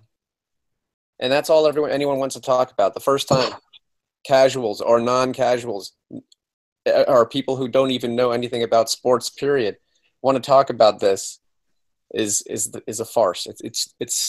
It's aggravating. Dave, thanks for picking up the slack there when I got cruelly booted off. Scott's back. Donny's back. Donny, do you want to continue where you were? I was going to say that, there's a lot of people that are going to get suckered on whatever the date. What's the date of the fight? Is it August? 26th of August. August 26th, yeah. There's going to be about 1 million suckers out there. And, the funny thing is that I had thought that there was a bit of a détente between boxing fans and MMA fans. I think that boxing fans started watching more MMA and vice versa. MMA fans have started watching more boxing. And I think that people had started to appreciate that the two sports are different sports, that they aren't competitors with one another, that they each have, different facets that make them unique. And, those sports should be appreciated separately because they employ different sets of skills. And this has sort of brought some of that cross-sport rivalry back where now, I've discussed this thing with MMA fans, like casuals, like who are, among my Facebook friends and stuff, who are actually excited about this. And they're like, all Conor McGregor needs is like one shot. And I'm like, are you serious? And they're like, well, I think that unless Floyd knocks him out, this is going to turn into a big win for MMA because it's going to show that we could hang even with the best boxer out there. And I'm like, no, dude, first of all, Floyd has a documented history of hand problems. Second of all, Conor McGregor is a naturally bigger man. Third of all, he's not a big puncher, especially not at 147. Floyd really hasn't been a big puncher since he was at 130. And really, I think if pressed, Floyd could probably make 140 or 135 right now. And this fight is taking place at 154. So if he didn't have power at 147 to begin with and hasn't knocked somebody out in 7 years, if you exclude Victor Ortiz, then there's absolutely no reason to believe he'll stop this guy. Floyd can beat him any single way he wants to, right? If Floyd wants to get in the pocket and just make him miss and just continually punish him, I don't know if he has the one-shot stopping power to put him on the canvas, but I know that he can get a stoppage just by accumulation of punishment because Conor McGregor's face is going to take a royal beating if Floyd stands for them in the pocket. Now, if Floyd dances around and stuff, which I anticipate he'll probably do, because remember, once that bell rings, all of the money is already in Floyd's pocket, right? So he has no incentive to, at 40 years old with, a family with kids and stuff, coming back for this one-time exhibition, that's going to net him tens of millions of dollars. He doesn't have incentive to take any more punishment. He was semi-retired, but how could you say no to the kind of payday that this farce is going to provide? So of course he's going to come back, and of course he's going to do this. And I don't think he'll be, eager to. I mean, he wouldn't even take that much punishment if he stands in the pocket, but it doesn't really matter how he wins. So I mean, he could really fight him any way he wants to. If he wants to go for, accumulation stoppage, I mean, he could turn his Conor McGregor's face into mincemeat, and eventually there'll be a mercy stoppage either by his corner or by the referee. But either way, I mean, and like the fact that MMA fans, I think, at least the ones I've encountered, seem to be setting the bar very low for their own guy and being like, well, if he doesn't get knocked out, it's like a win for MMA or whatever, is completely ridiculous. And the fact that you're even setting the bar that low and then buying the thing shows that you're the real schmuck, right? Because like you're saying basically that it's going to be the most non-competitive fight ever, that you're going to shell out $75 of your hard-earned money to watch it. I mean, you got to be kidding me. So I mean, and the thing that really pisses me off about this fight isn't that it's happening, right? If they wanted to do this on New Year's Eve, okay, when there's no fights, well, actually there are some good fights in Japan going on, but in the Western world, there's no fights really going on of note, okay, and they wanted to do this thing, I think it'd be a very big event. I think people would watch it. I'd have no problem with it. The thing is, though, is that they're doing this 2 weeks before what is basically like the biggest fight that can be made in boxing, right? And all the promotional hype that this fight is going to receive in the mainstream media is time that the mainstream media could have devoted to hyping a legitimate super fight in GGG versus Canelo. And, and every minute that is spent on that is time that could have been spent on this other fight. And Floyd is really I think really sold out his own, sport of boxing by, undercutting the biggest fight that can be made in boxing, to be undercutting it in such a fundamental way. And as a matter of fact, he wanted to put the fight on the same day as GGG Canelo and tossed him off that date.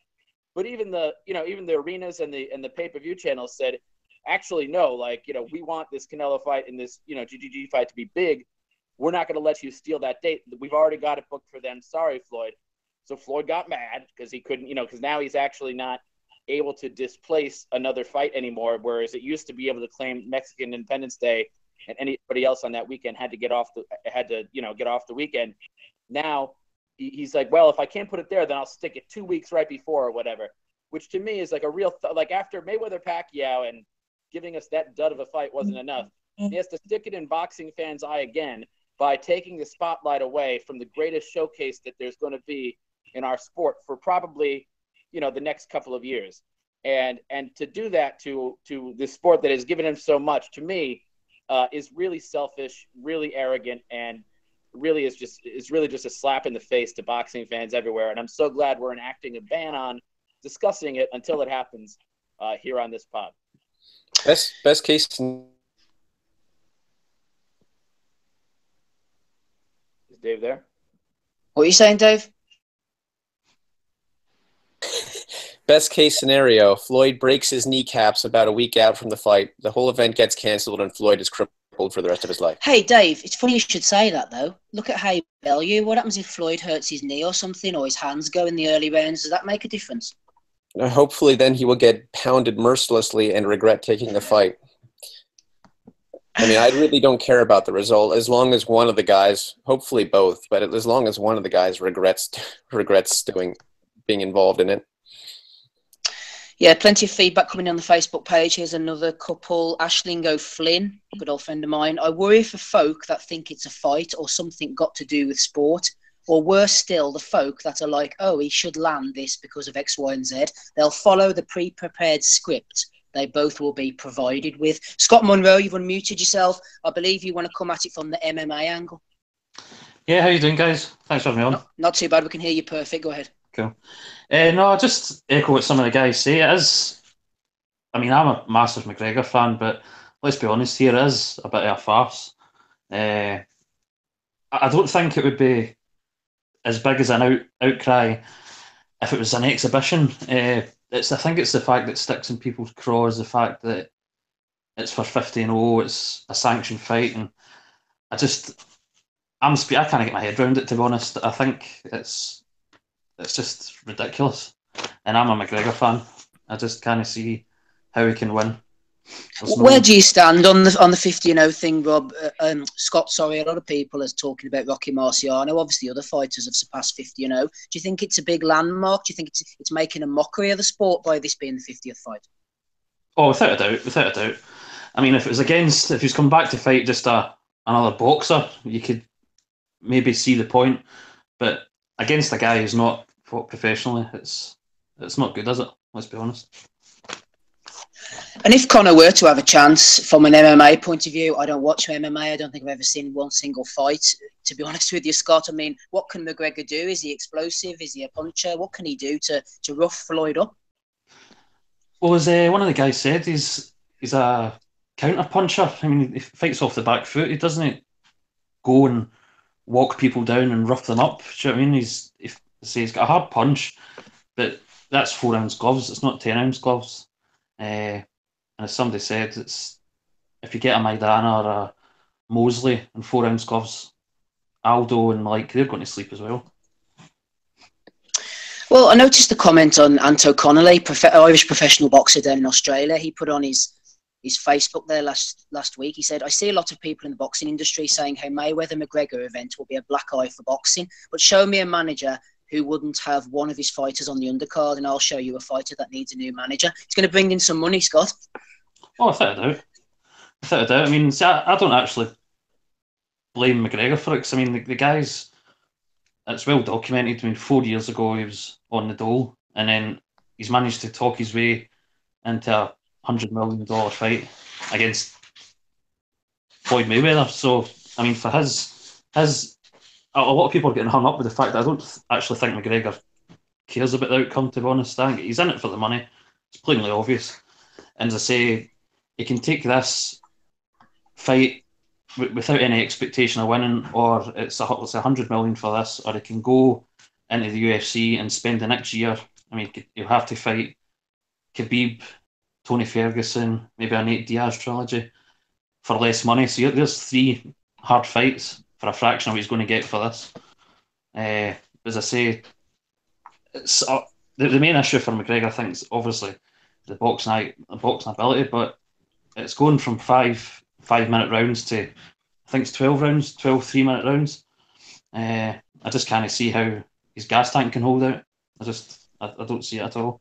He's quite explosive. He's explosive in the sense that, I mean, the Diaz fight, that's where the issues his gas tank came up, but I mean, that was at short notice and it was 170 pounds. So I could kind of see that, but I think there is issues with his gas tank. Do you think his size could give Floyd any problems? I mean, he seems like a tall guy. I'm just talking pure casual here. Oh, he's a big guy, but it's Floyd Mayweather. I mean, size and reach, McGregor's not going to make any difference, to be honest. I mean, he will hit him at some point. I can't see him not going through the whole fight and not being able to land something, but it's not going to faze Mayweather. I mean, folk are saying, oh well, Mayweather is fighting when he's fighting McGregor. I can't get my words. It's just ridiculous. It really is. I mean, when McGregor's a guy that's fighting low level opposition in terms of striking stand up, and folk are saying that, oh well, Mayweather doesn't knock anybody out now for many years, but he's fighting top level guys that can slip punches, know how to ride punches, take punches. He's fighting a totally different animal. Do you know what I mean? He's not got a chance.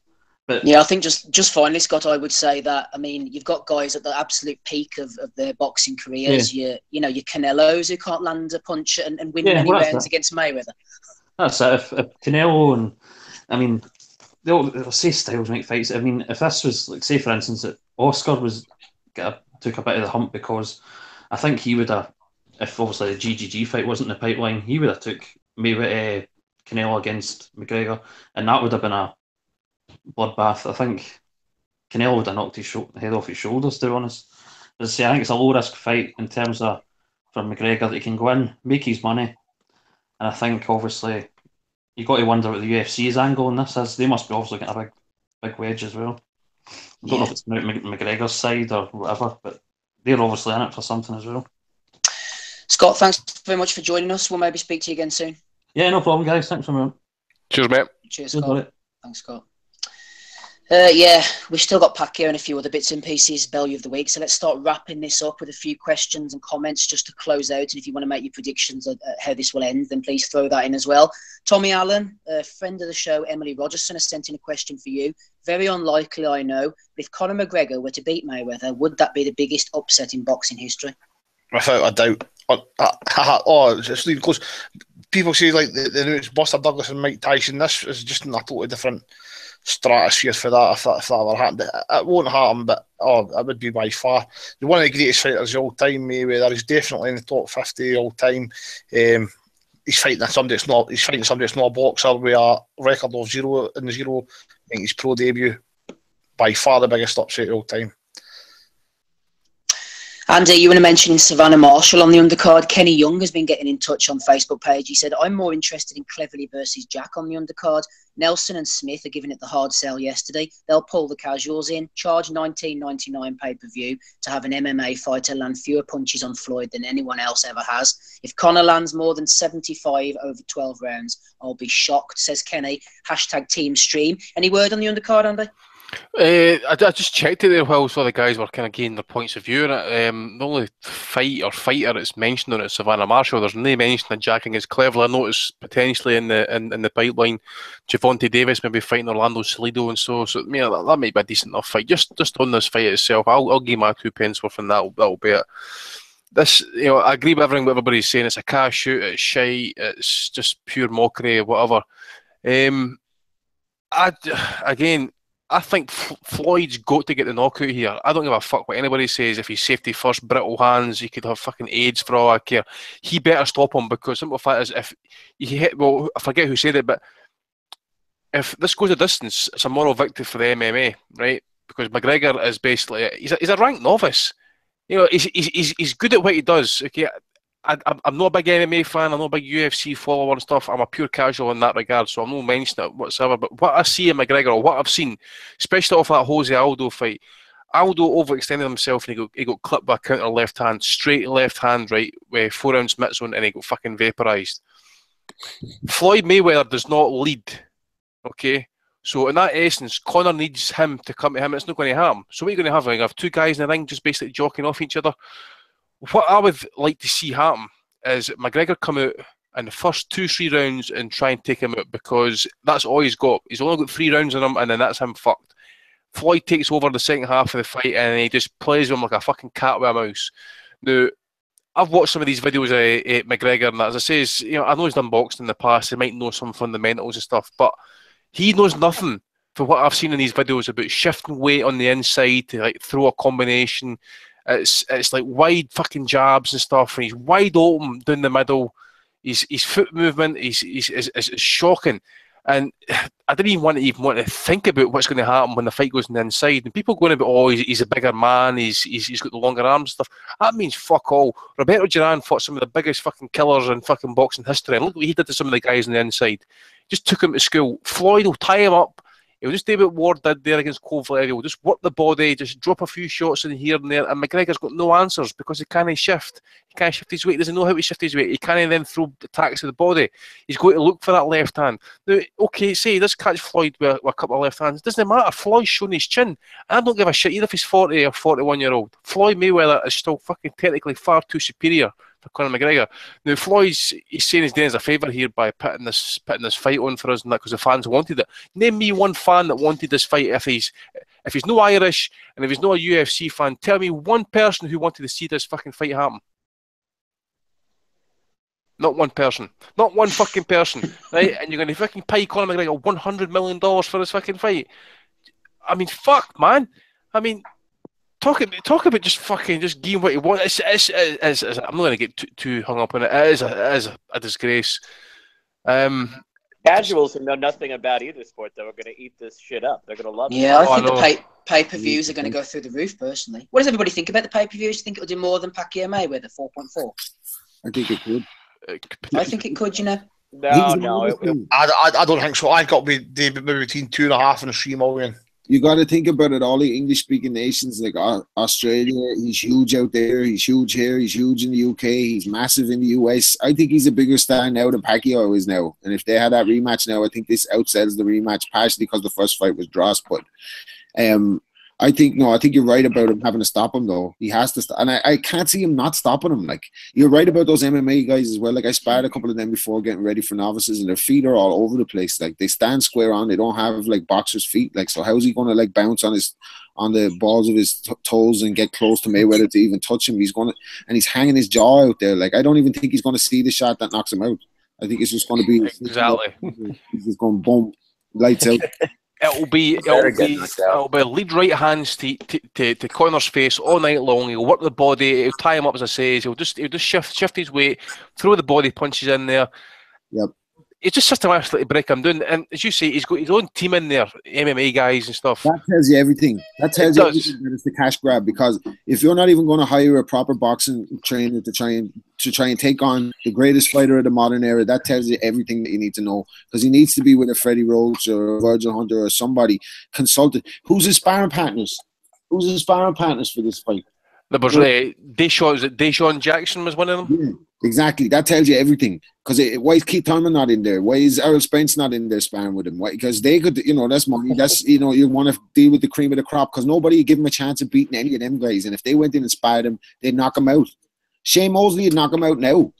Like, this is Mayweather absolutely has to stop him. And I think he has incentive to stop him. You often hear him talking about this, making that amount of money in 36 minutes. Well, he can make it quicker this time, can't he? But Rob, what about a sparring tune-up with Terence Crawford? No, I think Crawford wants that work. I will say one thing though. I'm looking forward to McGregor when the press tour does kick off, just for the amount of trash, because he's gonna have the upper hand there and there only. Yeah, I hope it'll be better than the Mayweather. He really does Pacquiao. need to Although do I that. suppose the problem was with Mayweather Pacquiao is that neither of them could speak English that well, so they couldn't really trash talk. I think just putting the fight in perspective, right? I've seen somebody say this on Twitter. If you look at Bradley Skeet, Sam Eggington at British level, they'd both won every round against Conor McGregor, and they're nowhere near Floyd Mayweather's level, are they? So nowhere near it, mate. That puts the fight in perspective that should put in perspective for everybody how this fight's going to end. The thing is, I'm not one to come out here and just say that McGregor's just turning up for a paycheck and that, because the competitor in him, okay, he had to fight his way through life and get to where he's got to and stuff, and everybody can appreciate that. But see, at the end of the day, as him as a born fighter, you didn't want to go out there and get fucking embarrassed, right? So you got to go out there and do something different. As I say, I think he's got to come out and basically just throw everything at him and see if he gets lucky, because he hasn't got the gas tank. See, I watched the rematch with Diaz, and I cannot be bothered with the fights when they go down to the ground and stuff. I know it's a whole totally different game, different skill, wrestling, jiu-jitsu and all that sort of stuff, but it fucking bores me, right? And I didn't think that Diaz was starting to go on top of him and McGregor was starting to gas a bit, and I know it was at a higher weight and all that sort of stuff, but it's 5-minute rounds. I forget how many rounds it was, but this is 36 fucking minutes, right? And it's a long fucking time. You'd have to chase somebody, or you're getting fucking punched in the face, and you've only got a minute to recover, and you got to go back out again and stuff. It's totally different fucking sport. Everybody knows this, and I think everybody, and I do mean everybody, just about connected to boxing. Everybody likes Frank Warren, Oscar. All the good trainers, anybody who's a big boxing fan knows what this is all about. It's all about a pension pot at the end of the day. And I see, as the fight gets nearer, I'm going to start a campaign to basically just advise people, or maybe just encourage them not to fucking pay for it. Because, pay for Golovkin Canelo, right? That's going to be on pay-per-view. Pay for that fucking fight, because that is for the world middleweight title. It's the oldest active lineage in the sport now. Or you want to go and fucking pay for a sparring session, because all you're getting here basically is like a Floyd Patterson fighting off against Rakimir. Basically a professional against an absolute fucking amateur. Well, he was an Olympic champion. He was an Olympic champion, but at the end of the day, it was. The Olympians back then are what they are now. They haven't got the same experience, haven't got the same travel, haven't got the WSB to fall back to, or WPS and all that sort of stuff. It's a totally different sport now, the amateur game. Some guys can jump it up, but back then that was a complete fucking farce. Debut fight, and if this goes on a 15-0 record of Mayweather, it needs to have an asterisk next to it because it's a fucking disgrace. I would rather Let's get pay the for hatred. a rematch between Muhammad Ali and Joe Frazier right now. A dead weight. Right, Smido, you still with us? Yep. Yep, we've got a question from Toby Hines. More betting talk for you. He says, good. we know that this will be a shite fight, but a mega event, and I'm sure the panel do not give a fuck about it. It's better to discuss real boxing. But, Smido, says Toby, I see odds of 1 to 9, so 10 grand would get me over a grand winnings. Surely it is guaranteed enough to bet the mortgage on this. What says Smido? What say you, Smido? I have heard a lot of this betting talk. You know, it's the biggest sporting certainty of our time. You know, look, if I want to win £1,000, I can find better things to bet on, and it won't cost me 9 grand for the privilege. As a gambler, I just think I can find better ways of winning £1,000 than risking 9 grand on Floyd Mayweather. It's as simple as that, really. It really is. You can't trust. Like, if you could 100% trust that he was going to show up and try and not throw the fight or something like that, you know, like you can't trust Floyd Mayweather. Or you might just fall down so he can have a rematch with a lot of money, you know. Yep. I mean, I wouldn't go to the extent that I would expect him to do that. You know, the 50 and 0's on the line, but it's a circus. It's just a circus. I would rather have bet 6 or 7 grand or whatever it was on Tyrone Zerg last week. I honestly would. The interesting thing is, though, is that I think, as I pointed out in a tweet earlier this past week, Mayweather was negative 550, which I forget what that is in fractional odds. But basically, Mayweather, you have to lay less money down to win. Like, let's say, when you said laying 9,000 to win 1,000, actually it's only 5,500 to win 1,000 as it stands right now, or at least that's the way it was last week. But when Floyd fought Cotto, you had to lay down 7,000 to win 1,000. So basically, and with Maidana, you had to lay down 10,000 to win 1,000. So basically, right now, Mayweather is, according to at least Las Vegas odds, less likely to win this fight than he was to win the Cotto fight or the Maidana fight, which is, to me, absolutely insane. And I want to know who the hell is laying down this money on McGregor, because apparently, I guess there's a lot of early money came in on McGregor really heavily, presumably from absolute morons. But I want to know who these people are and why they're throwing the money away. It just makes no sense. Well, the correction there is the American odds currently. I've got him more likely to beat Cotto than McGregor, to be fair. But no, currently they're rating Conor McGregor's chances better. He's got a better chance of beating Mayweather than Marco Maidana. Yeah, I think, Smitho, I saw a graphic somewhere. I think Dana White put it up. Hasn't McGregor got a better chance, according to the odds, than like Mayweather's last 10 opponents or something? I don't know them all off the top of my head, but obviously you wouldn't include Pacquiao in that. But no, I wouldn't be surprised if that was the case. Normally Mayweather trades at about 1 to 10, maybe 1 to 20, depending on the opponent, obviously, each time. For Pacquiao, he was about 1 to 2, maybe 2 to 5. And I remember vividly, because that's the only time I've had a bet on Mayweather, it was 1 to 3 to beat Shane Mosley, and I had £300 on to win 100, and I got nervous because obviously he hit him with that shot that buckled his legs. But that's the only ever time I've backed Mayweather, because I thought that was as close to a certainty as you get. But as your dad and your granddad will always say, there is no certainty in betting, ladies and gentlemen. I liked Andy's technical breakdown at the matchup earlier. The thing about Jose Aldo, the guy he knocked out in 11 seconds or whatever it was, that guy, he usually doesn't lead either. So that's why the trash talking is so important to this fight. Conor put Aldo a fight before the buzzer even went. He was inside his head. He pissed him off. He trolled him out of his mind, and he made Aldo crazy and come right at him. I don't think he has any chance of doing that against Floyd, but it would be interesting to see what he's going to try. He needs to put that work in the pressers hard. Go after Floyd's record of spousal abuse. Go after his inability to read. Go after everything you can possibly think of. because that's the only single possible chance he has of getting inside Floyd's head. Yeah, Toby Hines was also asking after Andy. Where's Andy gone? But Andy's back with a vengeance. A lot of love for you, Andy, last week. A bit of hate as well. If you're happy to have Andy back, then go and hit a thumbs up on this video. Let's have some social proof, Andy, to see if they're happy to have you back or not. So hit a thumbs up if you're happy to have Andy back. I've got 8 so far, 2 dislikes. Oh, dear. Who dislikes the video? Like, give me a break, will you? I wankers. There's always 2, always disliking. Go fuck yourselves. Right, Lee Jordison asking about the undercard. We've already spoken about that. We're coming to the final points now. Donny, you're definitely still with us. Chris Adams has asked this question, Donny. Do you think the more high-profile people that shit on the Mayweather-McGregor fight, most recently Ricky Hatton, the more the casuals will cool down? Or do you think it's got so much momentum now we'll just have to turn off when it's all over? That's a good question.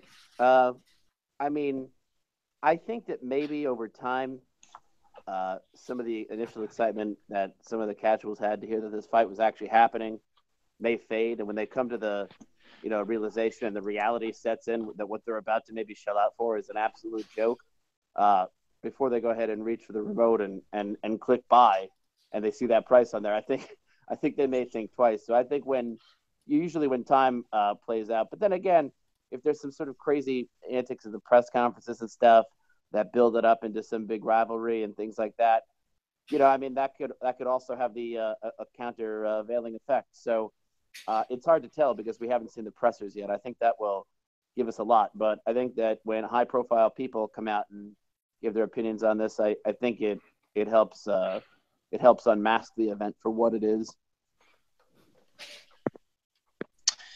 Right, that's all the questions and comments I have. I'm going to go through everybody one by one. Very brief final comments and a prediction because this is the last chance you'll get to talk about it. Very brief final comments and a prediction, starting with you, Smitho.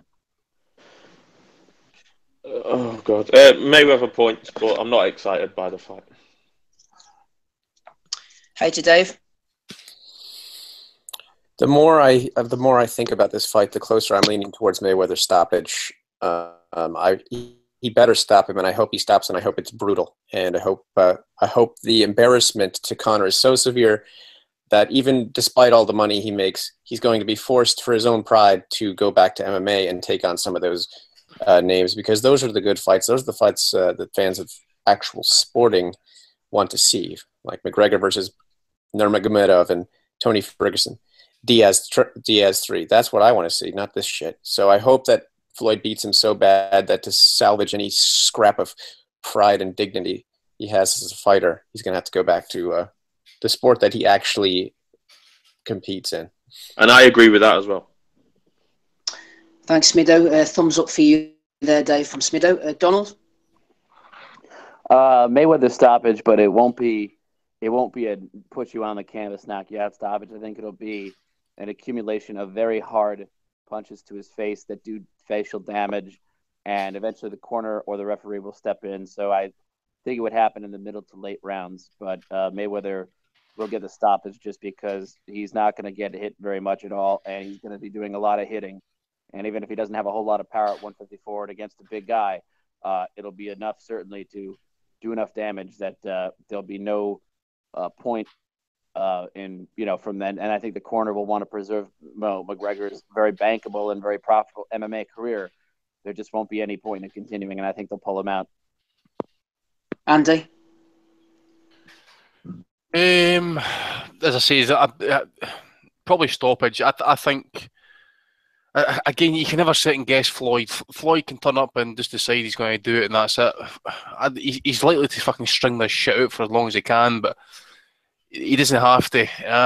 I'm going to go with Floyd stoppage. I don't know when, but I think he could do it early. He could definitely do it late as the gas tank starts to go. You never know if he's really getting embarrassed, and McGregor's corner might pull him out. Who knows? But Floyd better fucking stop him, because I don't want to hear this fight going 12 rounds. And we're going to get UFC fans saying, look at that, fucking McGregor's a man. He went the fucking distance with Floyd and shit. It better no fucking be that, because you just know for a fact is that if roles were reversed and Mayweather's entered that octagon, he'd be fucking smashed within 30 seconds. I'm not going to say he's going to date that quick, but he should do it fucking pretty soon, actually, because as I say, McGregor's wide open for shots. He's no balance. He's wide open. I don't know how good his shin is, actually. Obviously, these are 10-ounce gloves. Floyd's not a big hitter, but I dare say he hits hard enough. As the fight starts to go and the accumulation starts to take its telling. The thing is, as well, is fucking McGregor's wife's just had a baby there recently as well. Why the fuck does he need to start fighting again? He's got $100 million paycheck coming. Take the money and just piss off. The two of you take the money and fuck off, because I don't want to hear any more about it. I'm going to watch the fight. I ain't paying for it. My stream will probably get cut off during it, so I'll just download it the following day off one of the torrent sites and stuff, and then, c'est la vie. Salavino, Guru, he's disappeared off. Rob, final word to you? Yeah, I just think there's no way that Mayweather doesn't stop a novice fighter. And I think I'm looking forward to the press conference, because McGregor came into his last press conference in a Gucci mink doing a money dance. So I can imagine probably a horse-drawn carriage or something for this one. I think he's going to try and wind Floyd up, because he's tuned into social media. I think he's got a bigger social media following than Floyd. I think he's more tuned into that kind of that era, and he's going to have 100 million quotables, and I think it might put a bit of spite on Floyd's performance, and I think he'll cut him in bits and knock him out. Yep, final word to me. I'm not too offended by the fight. I'll watch it. I think that Mayweather has to stop him, and he will stop him. I think around round 10, not a clean knockout, but a bloodied, battered and bruised McGregor will be arguing with his corner as they engage with the referee to pull him out of the fight. And the spectacle will be brought to a close. Right, before we get on to Pacquiao, the People's Pundit is on the phone. Big Russ, how you sounding, Russ? Go on, Russ. Mate. Not too bad, you okay? Yeah, sound, mate, sound. What about McGregor and Mayweather, Russ? It's on, have you heard? It's a circus. Not happy? No, I'm not happy, mate. McGregor's not even training for it, I don't think. He's just going to turn up, take his licks, get his 100 million and say, I'm an MMA fighter, who the fuck is that guy? Don't to come into the cage. He'll come out with shit like that, won't he? And say, I'm not a boxer, but give me 100 million and I'll go. I'll tell you what you should say. You should say is... Ross, let's bring Andy in. Let's bring Andy Patterson in. I tell you what he's going to say. He's going to say is, you'll do nothing. Nobody's will do fucking nothing. Get the fuck out of here. What about Johnny Nelson on IFL TV fucking bigging McGregor up? The Sky PR machine's already starting, isn't it? Johnny Nelson can actually see a way that he wins. Did we hear this before Triple G and Bro? Oh yes, oh yes. We also heard that what other fight was it? Ben Sai. My God, give me strength. Fucking hell, what next? Do you think they're just cutting the path towards the pay-per-view there, Russ? Yeah, of course. Well, thanks. We've got a budget only for one pay-per-view this year, I've been told. And it's Sky. It's going to Sky. Everybody in boxing knows Sky are going to get it. So they're laying path, aren't they, now? And they're saying, well, I can see how he wins. He's got a puncher's chance. And Mayweather's not fought for 2 years. And he's 40. And Connor's 28. He's very powerful. And, he's really up for this. Do you know what I mean? That's what we're going to hear. We're going to hear all them lines, and it's just going to be one big tired old load of knackers. Like Adam Smith bigging Josh Kelly up yesterday on Friday, because he's fighting a guy ranked 733 on BoxRec, and he's him like he's a fucking Pete Roy Jones. Fucking unbelievable, man. More like Roy Cropper. He sounded like he'd come in his pants, didn't he, when he threw that combination of left hook, but it tented body or something, onto head or something. Wanking up when he had a Smith in an Umbro song. What about Fowler, Anthony Fowler? You on the board, the hype train, Russ? Fucking hell, BoxRec 518 his opponent, load of fucking shite. Bradley Saunders, the guy he fought, were BoxRec 1,311, it says here. These are Olympians, these. What the fucking hell? Hang on a minute, I'm on a roll here. Where are we? Oh, Stewie Hall. We had him, didn't we, Stewie Hall? Dennis got him IBF title. You know, when McDonald left for Eddie? Yeah. Dennis says, fuck you, Eddie, and went and fucking stripped McDonald and put Stewie Hall's job done. He fought a guy with 20 losses on the trot and a career record of 16, 36 and some fucking draws. Box rec fucking 900, 888. And this is Stewie Hall, the fucking former world champion, has got a British belt outright. Warren Beister, fucking hellfire. Look at the guy he's just fought. I mean, all these Fowler's, he's what highest ranked guy, 518. Shocking. And what about that Michael Mooney? Fucking 1400 on box rec. Some of the rankings here, 660, 890, and 989. I bet all these kids who were fighting opponents, I bet they were on £1,200. I heard the whole show to do everything cost 120 grand. And I can believe it, you know. They should be fucking ashamed putting that out.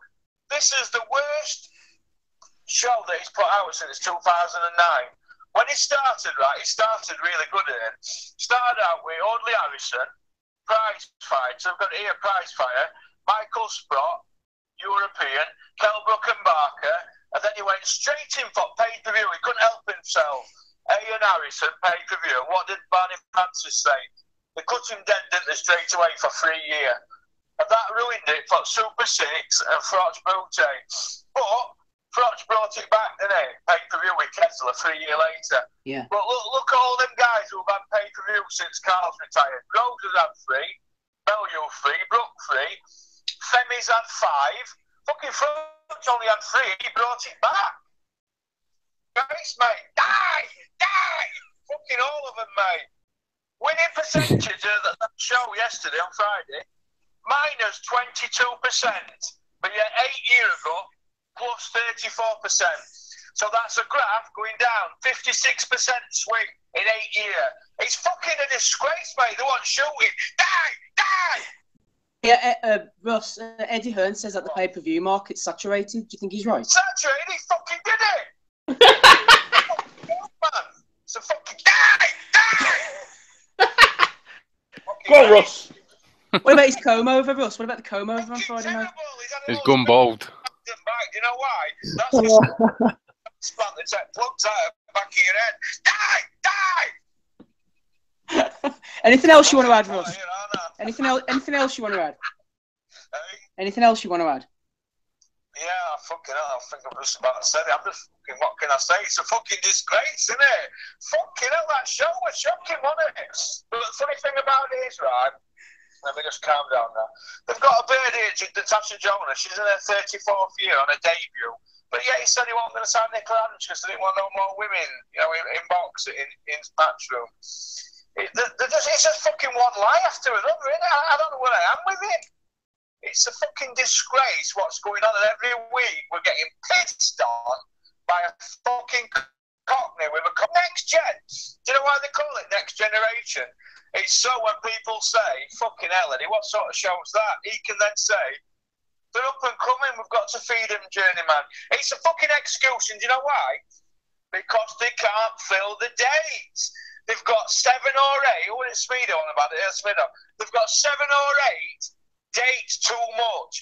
Fucking when they had Dennis Hobson, Ernst, Frank Warren, or Atten, or other one, Maloney, all them lot couldn't fill 20 fucking dates. Yeah, so how's Cole over and you're going to fill them all? Why don't you give 5 of the dates to all the other lads and let them fucking share them out? And let them fucking feed the families. I mean, he said Tommy and Brian are stopping Paul Smith feeding the fucking... fucking hell. What about everybody else that's not getting fed in boxing? It's a fucking disgrace. Die! Russ, what do you reckon of the show next week at the O2? What? Next week's show at the O2 Arena. Buglione. Buglione, fucking hell, what? He's fucking load of shit. Don't choose to ping him all over at EIS. Load of shit. Why don't you fight Yarday? Who was he fighting that fucking, what's Summers? Ricky Summers, yeah. I've actually never heard of him. That's how bad it is. He's in every bag, him. Summers, he'll beat him. It's a fucking joke. Russ, do you know how bad it is? Do you know how bad it is? Smido hasn't even heard of Ricky Summers. I haven't fucking heard of him. Fucking, it's a fucking joke, man. British, how does he get a fucking British title fight? He's a fucking journeyman. Fuck, it's a joke. But Russ, Eddie's putting the British title fights back on Sky. That's what you've been asking for. I've been screaming for it. Steffi Bull's got 2. Fucking Phil Jeffries and Steffi Bull are putting Ritz and Barrett on. They've got Townend going for one. Martin Ward's a European title fight, and Phil Jeffries And Dennis, we've got that Commonwealth belt with Sheedy. All them four have been offered to Sky. That's 2 British, a European, and a Commonwealth title. They fucking knocked it back for this fucking load of shit, next gen shit. And that Buglioni load of shit. Fucking die. Fucking die, all of them. Ross, thanks very much. We'll get you on next week. Cheers, Okay? Cheers, Ross. Cheers. Right. Ross giving it some tonight. Some Fucking intense beef. raging. full of piss and vinegar tonight. Right, let's get through this shit, man. I've got quite a few on the box rec schedule for next week. I'm not going to talk about any of this. Ronnie Mittag in Germany against Vitaly Kopalenko. That's it, the type of shit that even I don't watch. Sugar Ray Robinson's back against Brady's Prescott. Dominic Brosel fighting for the European title vacant against Cameron. That's the new Ray Robinson, Steve. Yeah, that's the new Ray Robinson, Donnie. You know it. What about Alexander Povetkin against Andrei Rudenko? Anybody keen on this? Rudenko, let me think. Didn't he lose to Lucas Brown at one point? I know he lost to Hughie Fury or 10 or 12 rounds. He's been on a I think he's been on a 6 or 7 fight winning streak in the Ukraine. But some of the fighters, I think he beat Konstantin Eirik. He usually gets passed about like a scud book anyway in the pros. There was one other fighter he kind of beat. Mike Mollo, I think, might be the other one. Yeah. I think. American Journeyman, yeah. And there was one other person who's kind of classes. Yeah, That's the one. That's the one. Aye. So I suppose Povetkin's been out the ring for a wee bit, so I dare say it's his ideal opponent to tune up on. But I guess for some sort of kind of fringe WBO title, so it looks like they've been kind of chucked to the other organisations and are going to go down the other title routes and stuff. So it'll be interesting to see where Povetkin ends up and what kind of shape he turns up in, by the way, as well, because obviously he's been on the gear, he's been looking great over the last couple of fights now. So it'll be interesting to see how his physique looks. Certainly will be. Decent crossroads fight over in the Lagoon Centre in Paisley next Saturday. Michael Roberts undefeated in 21 draw against Declan Geraghty, who really needs to get his career back on track after a couple of losses. One to John O'Carroll, one to James Tennyson. He was knocked out by, just going through the list here, Smido, Frank Buglioni against Ricky Summers. Ross isn't interested in this. Reece Belotti's on the undercard. Joshua Buatsi makes his debut. Lawrence Okoli, Isaac Chamberlain, Conor Benn. This is classic Eddie fare, isn't it, Smido? Any interest? No, it's terrible. I mean, the O2, they could do this in York Hall, mate. Like, this was the one that they talk about putting Dillian White on here. They talked about putting James DeGale on here. We've got neither of them. We've got Ted Cheeseman against some plonker, and we've got Frank Buglioni against someone I've never heard of. I mean, it's terrible. It is honestly shit. Okay, hey to Dave. Robert Easter Jr. returns next Friday night in the Huntington Centre in Ohio against Denis Shafikov. Good, solid world title defence for Easter Jr., if I would say so. What do you reckon, Dave? I haven't seen Shafikov's last fight against Comey. I should probably have watched that. But Easter is a big guy. He's big for the weight. I keep feeling like to win this, I think he's going to have to stop Shafikov, because Shafikov, I think, is more technically, fundamentally sound and possibly the smarter fighter. Robert Easter, well, he impressed me against Comey, and that was a great fight, and it was fun to watch. He had a lot of holes in his game. He was hittable. He didn't set up his shots that well, and he was not active enough. Didn't use the jab much either. So I think Shafikov is probably going to be ahead in this fight after a few rounds, and we'll see if Easter can get to him. That's my prediction for the fight. I hope I'll be able to watch it next week, but it should be a good one. This is what I hoped that this is the matchup I hoped they would make after both of them had beat Comey, and Shafikov definitely deserves this shot. He's riding a couple good wins.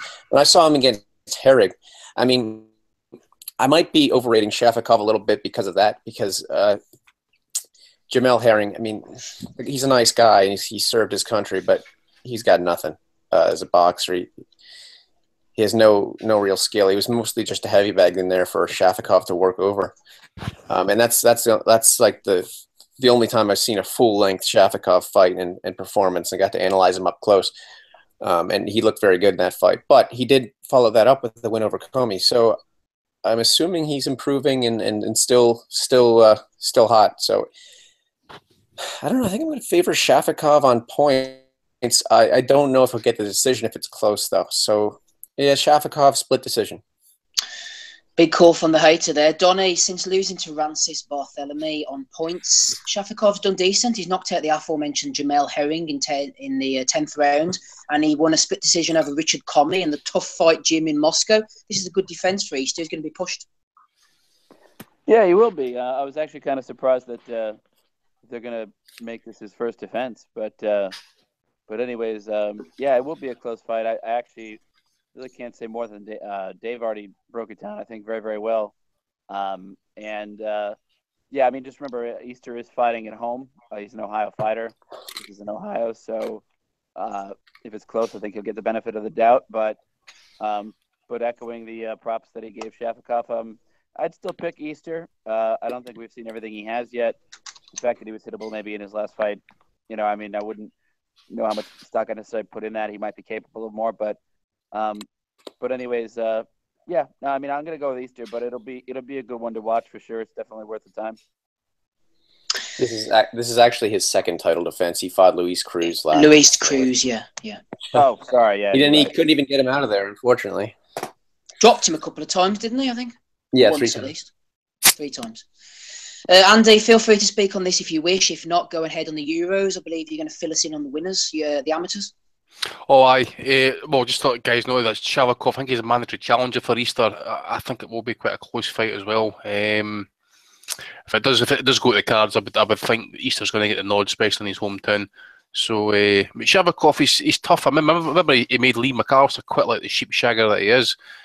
Just jokingly, yeah. Just because you're an Aberdeen. Just because you're an Aberdeen fan. Wasn't it? Brilliant night that night, atmosphere, yeah. Aye, sorry, Lee, just because you're an Aberdeen fan, mate, that's all. So, I suppose we'll keep a wee eye on that one, but I thought when Shafikov fought Comey, actually, I thought it was quite a close fight, that maybe that Shafikov did enough to win the fight. So, we'll wait and see. Just on the amateurs, obviously, the finals were yesterday. England had 7 guys, I think, in the final, and 7 guys in the final. 6 won silver and 1 won gold. Peter McGregor, I think he's for Liverpool. He won gold at the 56 kilos. He beat Makola Budsenko 3-2. Joe Ward, Ireland, I'd watched quite a few of his fights coming through as well. He won the light heavyweight gold. He beat the Russians at Muslim Gazim Magadov, or something, if I can pronounce his name. And one name you might all know about is Yevgeny Tishchenko. That was the Russian heavyweight who got lucky. Probably, I think it was the final against the Kazakhstani. Love it. The baldy-headed guy. I think he'd also had a couple of gifts going through the Olympics as well. He beat Shevin Clark, England 5-0, and the super heavyweight Fraser Clark, he got beat 5-0 as well off Victor Vickhurst. And I think one of the Yafai brothers, he got beat off Vasily Yegorov of Russia 3-2 at light flyweight. And the other English boys, Luke McCormick, he got beat off Armenian. Pat McCormick got beat off a German, and Niall Farrell got beat off a Bulgarian. So that's the rundown, mate. Thanks very much for that, Andy. Smido, I know we're in danger of losing you soon with your 10 o'clock curfew, so let me hit you with a nice question before you go. It's from Joey at Master Mode 33. It's about Anthony Fowler. Now, Joey's a man after my own heart when it comes to Fowler. He says, when does Fowler take his first pro loss, Smido? Fights 1-5, 6-10, 11-15, or 16 or more. I will put it out there, says Joey, because he extremely overrates himself. I see a draw within 5 fights and a KO loss in 6-10. What do you think? Well, I wasn't lucky enough to see his much anticipated pro debut on Friday night. Very unfortunate of myself. But given that he'll probably be headlining pay-per-views within 10 fights, that's how good he is. What he's going to do is he's going to get to 5 or 6 fights against Latvians and Hungarians, and then he's going to win a British title, possibly on a close decision. Then he's going to skip the European level, and then he's going to go straight in with one of the world titleists. I mean, that's the career projection for all of these next-gen boys. So predicting his first loss is kind of difficult, because if they want to go back to the old days where they get to 20-0 against Binman from Hungary, then we're living in different times. I reckon he will have a scare within 10 fights, maybe a draw. Maybe a scare like Paddy Barnes had the other week that seems to have been forgotten about somewhat. Okay, Rob, we were talking about Shafikov Easter there. If you want to put your 2 pence worth in on that, feel free. If not, then move on and take us down under with the Pac-Man against Jeff Horn. Yeah, quickly, I think Easter Jr. might put in a convincing performance. I know he looked a bit shaky, but I like what I see of him so far, and he's down with AB, so anyone that's down with AB is down with me. Yep. Baby. AB, cunt. Any infidel can get it. You see though, just on one note, just to make there's people giving McGregor a chance, but Broner's a 5-1 underdog against Mikey Garcia. So we're living in crazy times. Even though Mikey Garcia is going to beat his ass, I don't think he's 5-1 underdog in any fight. But yeah, Pac-Man Hearn. Yeah, let's talk about that. I'm on the edge of my seat. Who's going to win? Well, Jeff Horn said that Pacquiao might want to retire after this grueling war, so I think he's got confidence. Yeah, he may break his Pacquiao may break his hands on Horn's face. It could put him in the retirement. That's more likely. Well, the thing is, I remember a story where Jeff Horn sparring a light heavyweight and he got his fucking throat broken or his larynx broken or some shit. He's got a metal plate in the throat.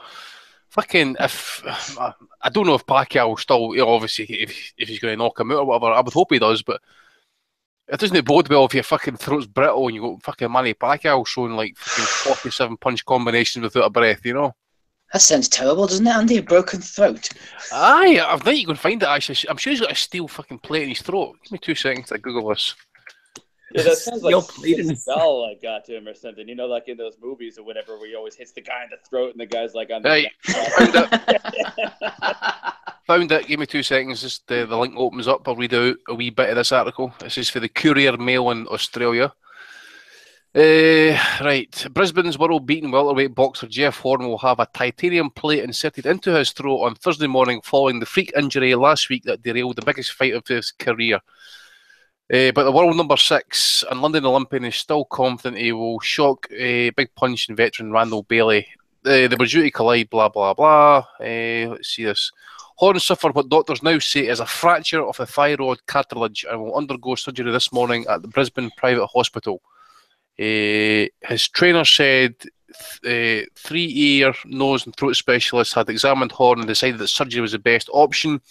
It's really a rare injury. Initially, it was thought to be a fractured larynx. The good news is that Jeff's surgeon says he will be able to start sparring again within 6 weeks without complications. Well, he's since fought Bailey plus 2 other opponents, Andy, so can we say that he's okay?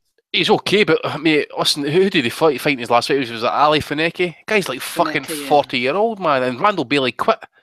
You know, I remember it was a Randall Bailey fight, no part of the betting thing we had kind of going on with the other guys across the road.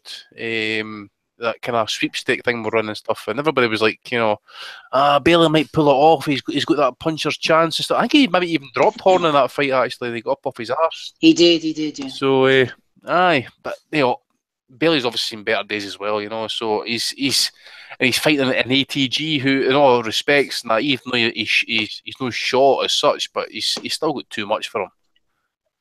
Yeah, Donny, I mean, looking at Horn's record, he seems to be a bit of a puncher, 11 knockout wins in 16. And, you know, you got Victor Plotnikov, he won a technical decision. Plotnikov's okay, he's not world level. Randall Bailey was once a good fighter, now past it. Ali Finecki, way too high in weight, even though he's a tall guy. Rico Muller, his record looks better than he is, he's shit. You know, it's a massaged record, isn't it, Donny?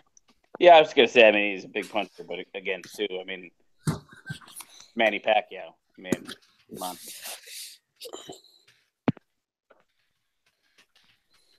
Yeah. No, I mean, yeah, that's pretty much all I have to say. I mean, I can't even believe that we've actually gone 2 hours today with virtually zero material.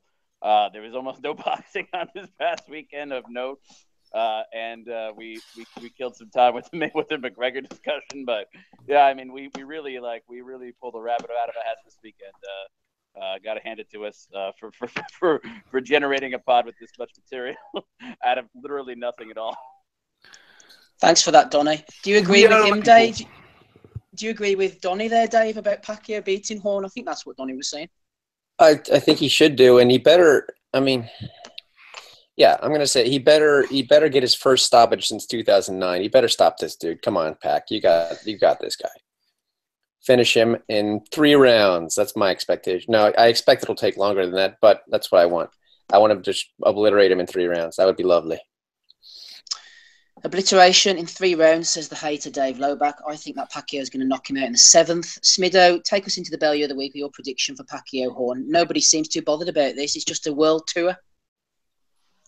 Steve, again, I just don't really care. I mean, I should have probably not even come on tonight. I've been so negative. I don't think there's anything I've been positive about tonight. But I don't care about this either. Pacquiao should be retired. Simple as that. Smido, are you going to start shouting die, die, die? I probably won't take it that far, and if I do, please have a quiet word with me. But I mean, people like die. If you call him Smig, you almost called him Smigger there instead of fucking Como. Yeah, What's that about? No, but like Big Russ, who comes on, is actually, as all of us, to different levels throughout our lives. He's been involved with boxing, and we know why he's got these views against Matchroom and Sky, because they're forcing people like Russ out. And Russ, has actually been close to the business at times throughout. He's got some good stories, as we've heard before, but they're just forcing them kind of people away. And they're also forcing people like me who are just fans. I don't claim to be close to boxing at all, but as a fan, they're forcing me away, and it's more of a shame to see people like Russ being forced out as well. It's a shame. Thanks for that, Smid. Right, if anybody has anything they want to add, then let me know at the end of the show. I'm going to rattle through these Bellews, and then if everything goes to plan, we shall get the hell out of here. Right, let's go. Chris Blackman has nominated Michael Buffer for claiming that Joshua Buatsi is a class act in and out of the ring. He's for real. Yeah, he's not really the greatest pundit in the world, but we'll nominate him anyway, Andy, I think. See, to be honest, I really loved his style in the Olympics. He was a breath of fresh air, but he needs some PR training, actually. He certainly does. Rory McGonigal has nominated Nigel is online on Twitter. He asked Eddie Hearn if Eddie would ever consider getting into politics. Grass. Who asked that, Faraj? You're a grass. Oh, maybe it was. Nigel is online, Donna. Okay. Chad Sexington has nominated Billy Joe Saunders. We were talking about this at the top of the show. If you haven't heard that, then you can rewind. You shit yourself, says Billy Joe Saunders to Canelo. Canelo hadn't really got a clue what was going on.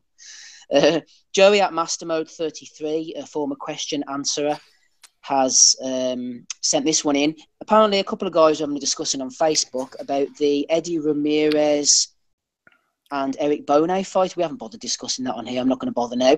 Eric Prado said, a very surprising score from Adelaide Bird. She's usually very good.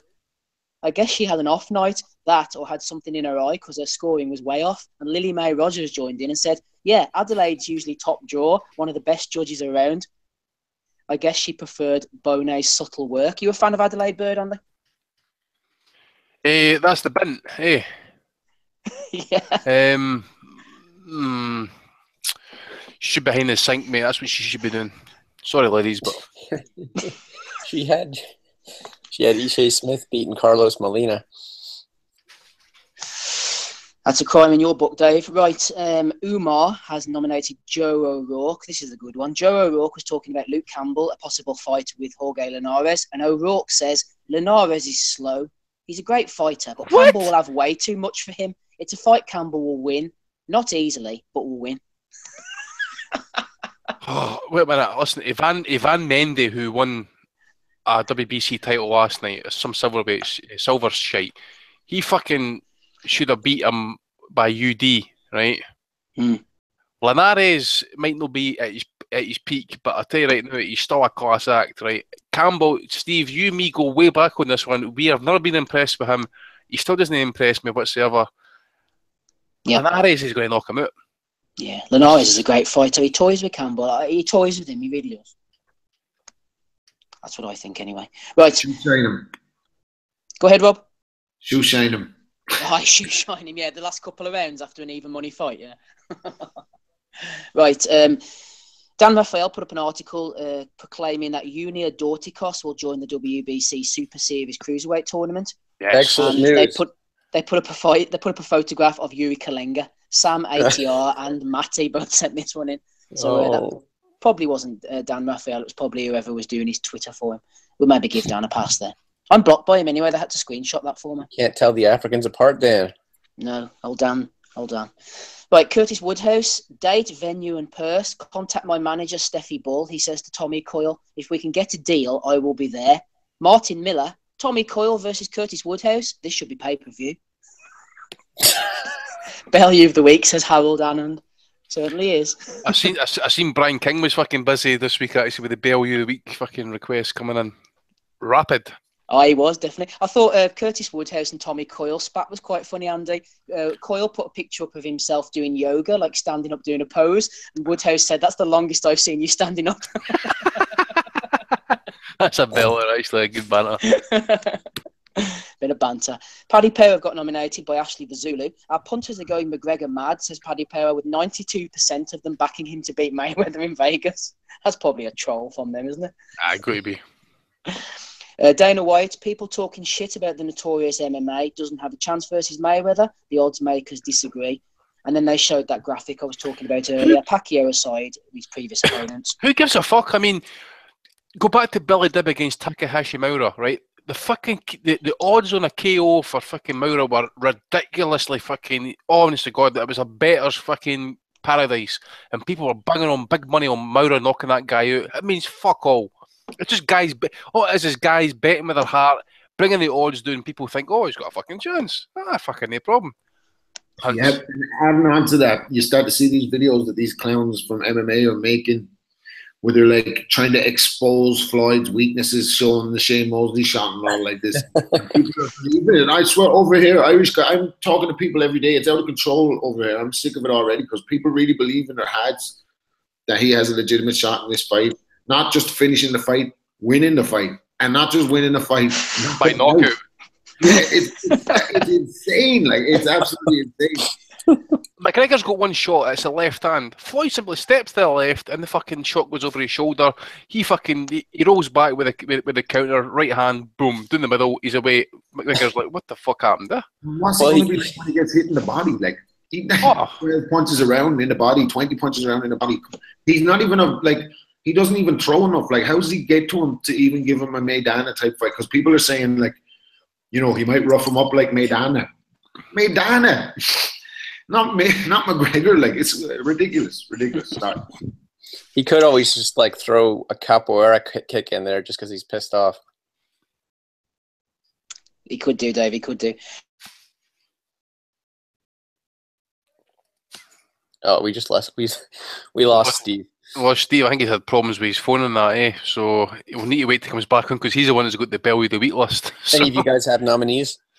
I've not got any nominees. I think what happens now, Steve usually kind of compels them off for us now and that, but I'll have a quick look. I know Brian sent a few in and stuff, but... Well, I wanted to also put Dana White up for this tweet. People are crazy if they think Floyd Mayweather can't be caught, and then he posts a video of Mosley versus Floyd. Kicked off for talking shite, Dave. Kicked off. There he is. Kicked off for talking shite. I'm on the mobile these days, guys, so everyone can hear me, but I get kicked off from time to time. Sorry about that, Donny. I know you want me back. All right. You can continue with the list. Wait, yeah, I know. Why did I get kicked off? It's just yes. Shut the fuck up and get on with it. Right, Eddie Hearn. Stuart Hill says, Eddie Hearn, you've given boxing a resurgence of late, a boxing boom. Have you or Sky considered a Sky Sports boxing channel as such? Oh, I've seen this. Box Nation. I might actually do that. He said, he fucking responded to me, aye, but that's no Sky Sports. I went, who gives a fuck? Just go into your fucking search engine and just find the fucking fights on Sky Gold. You get Paul Smith's career set there, you know. Ricky Burns, Anthony Joshua, offer you casuals. You can get like a half an hour of him just like being really rude to the tea lady. I remember him getting caught off with his mask slipping off a little bit in the Shannon Briggs cipher one time, and he just was like, yo, get me my tea to the thing. That'd be like Who's this? AJ? Eddie. Eddie. Oh, Eddie was like, yeah, get me my tea kind of now. Like he was snarling at her. Like that'd be a good little spin-off show. Like Eddie and the Tea Lady. I'd watch that. you put that on pay-per-view, the prick. Brian King, this is one of his, Andy, you were talking about. DJ Shepherd was taking issue with Dan Raphael's pound-for-pound list. He says, no Spence Jr. on your list, bro. I'd have Spence Jr. over PACQUAIO and Chocolatito, in my opinion. Yep, pure casual. That deserves execution without trial, that one, like. Well, DJ Shepherd followed it up with an explanation, Andy. He said, Pac has been out of sight and mind and he's dodging Bud. Choc is coming off an L. Spence Jr. just beat a stud in Brook. Explain the humour. No need. Explain the humour, right? Okay, I could talk about Gonzalez for 2 hours if you want, about his career, how he's going to be a first ballot Hall of Famer, and he's a 3-weight champion, 4-weight champion, sorry, but a 2-weight lineal champion, right? What the fuck has Spence done apart from beat Brook and Bundu? Fuck all. Chris Algieri, suck my fucking paw. Manny Pacquiao is okay. He's still a world champion of sorts. Okay, he's got a belt at least, and he's an ATG all-time great. So what the fuck again? What is Errol Spence? Nobody. Yeah, I said Andy. KO Kings put up a picture of Josh Kelly beating Tom Whitfield. I think Russ said Whitfield was about BoxRec 900. George jumped in. He said, world title fight for Kelly by this time next year. Mark my words. A world title fight this time next year for Josh Kelly. Can I just say I watched like the 2-minute gif of that on Twitter, and okay, a guy who's going to put his hands down, taking the piss and stuff. That doesn't tell me he's going to be ready for a world title. What weight was that at? Lightweight? I think he's lightweight, isn't he, or super feather? Linares fucking bends him over. Doesn't he need to put Vaseline on him? Just shags him dry, by the way. Well, Andy, we're shitting on Josh Kelly, but a lot of people like him. Steve Jones, for example, Brian King got him by the scruff of the neck. Steve Jones said, love that kid. If he doesn't make it, he will Thomas Hearns. The hitman would be proud. Thomas Hearns has just reached for the gun and shot himself because he's embarrassed to even be tied to that sort of kind of...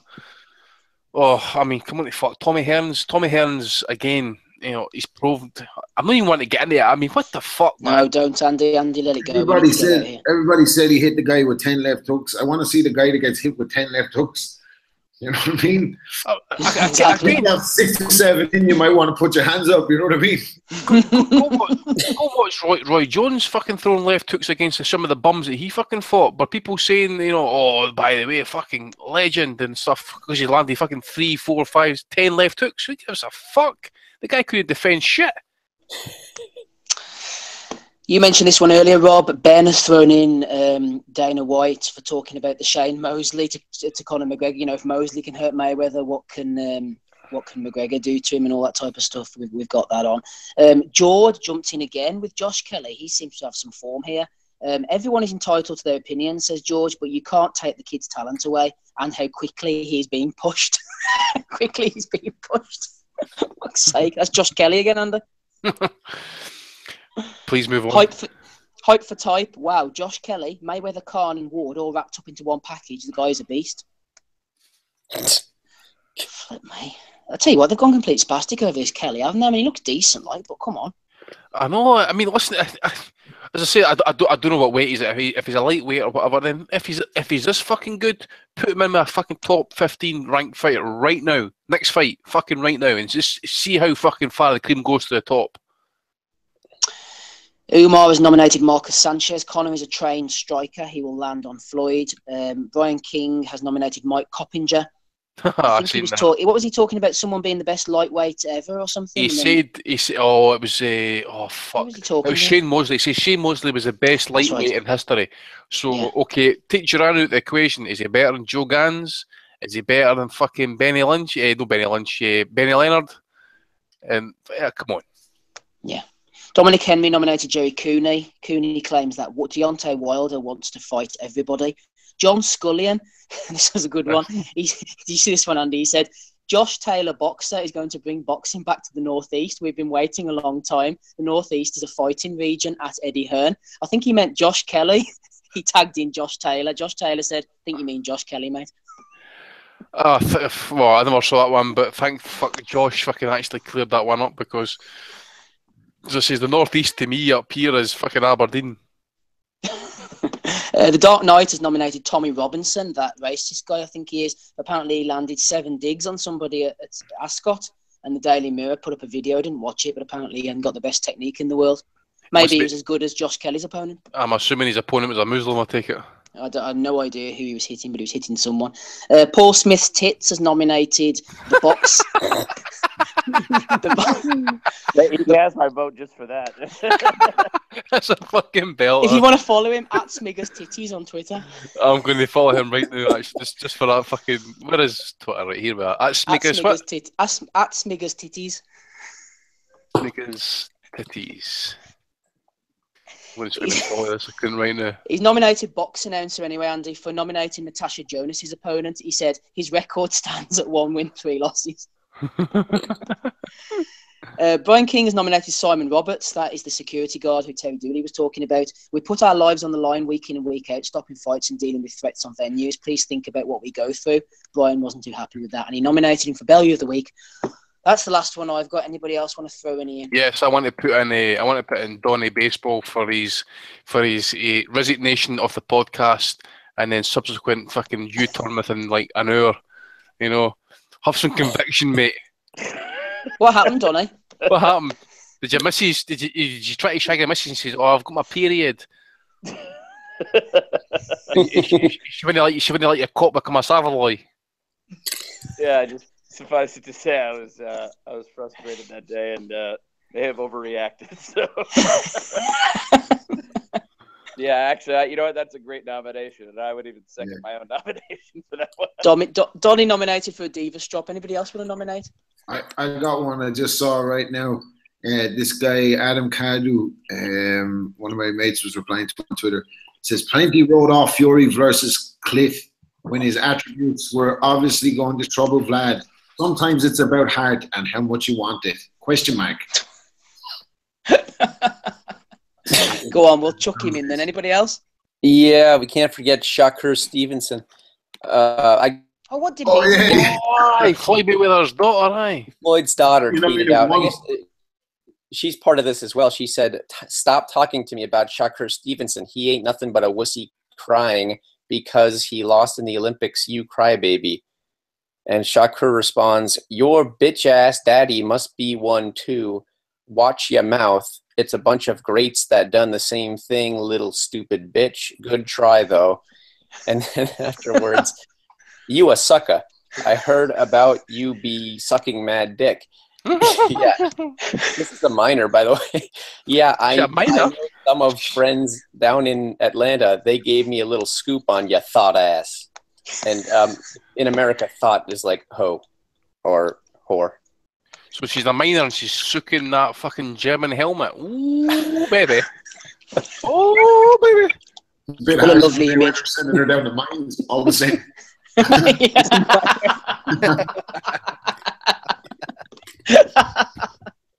Well, unfortunately, he deleted the tweets and apologized. Yeah, I saw the apology. I didn't know what had come before it. Right, any more nominations finally? Oh, I've got the whiskey out, guys. Dalmore 15-year-old. It's fucking beautiful. Hopefully it's older than Floyd's daughter, I'll tell you. Oh, I was going to say that. I sounded a bit dodgy there. Right, let's get through them then. I'm going for Joe O'Rourke. That was the guy who said about Campbell schooling Linares. Donny, who are you going for? Himself. Yeah, probably. Hater? I'm going for Shakur. Andrew? Ooh, Andrew. I've not heard that name in a while. I'm going to go for Shakur as well, actually. That was just complete brilliant. And then they actually had to go and apologise. And then Dave, the hater, put out a comment saying that Shakur Stevenson was right. And guess what he did? He favoured fucking Dave's tweet. So, he wasn't sorry whatsoever. Finally, Robert? Yeah, no, Shakur can have it. We can commiserate him for losing out in the Olympics, and he's now Bellew of the Week. Congratulations, Shakur. You're the Bellew of the Week this week. Right. Nothing else, I take it, guys? How the fuck did we manage 2 hours, 13 minutes in this shit, by the way? I thought we were done an hour. It just shows you we are the people. Hey, Rob. Top. The voice of the people. Oh, I want to quick say to any of the hip hop fans, I saw some of them in the chat. Rest in peace, the Prodigy of Mobb Deep, important hip hop figure who passed away during the week. Sorry to take up the boxing talk, but an absolute legend. So rest in peace, Prodigy. We're talking about Prodigy last night, actually. Aye. Hey, Rob, you going to Belfast? Looking at hotels today, man, are up in the moon. So yeah, so I'm having a think about it right now. Oh, you know, we're stuck for a fucking bed space, like me, Tommy, and all the guys that are gone. So we'll get you a fucking bed space somewhere, like. All right, sounds good. That's going to be a bit of a tear. Or if not, you can stay with Steve and these animals. Yeah, you can sleep with the goats. I'm already one of the goats, baby. Excellent stuff. I think we'll leave it there. Great comment. Andy's always willing to share bed space with other men, so you know. Just so you know, Rob, I don't use Vaseline, mate. I always go in dry, baby. I know Bulldog was telling me. Right, enough of this madness, Andy. Come on now, come on. Right, okay, mate. I didn't want to get banned for the podcast again for another fortnight. You know? Yeah, thumbs up if you like Andy, thumbs down if you're sick of his talk. Right, yeah, let's get out of here, guys. I've been Steve Wellings. We've had Rob Kelly on the call. We've had Andy Patterson, Donny Baseball, Dave the Hater Lowback, Tommy Allen was on with us, Scott Munro. Who else did we have on? Big Russ. We had Terry Dooley. I think that's everybody. Yeah, I think that's everybody. If I've forgotten anybody, then apologies. We'll speak to you all next week. Thanks, guys. See you later.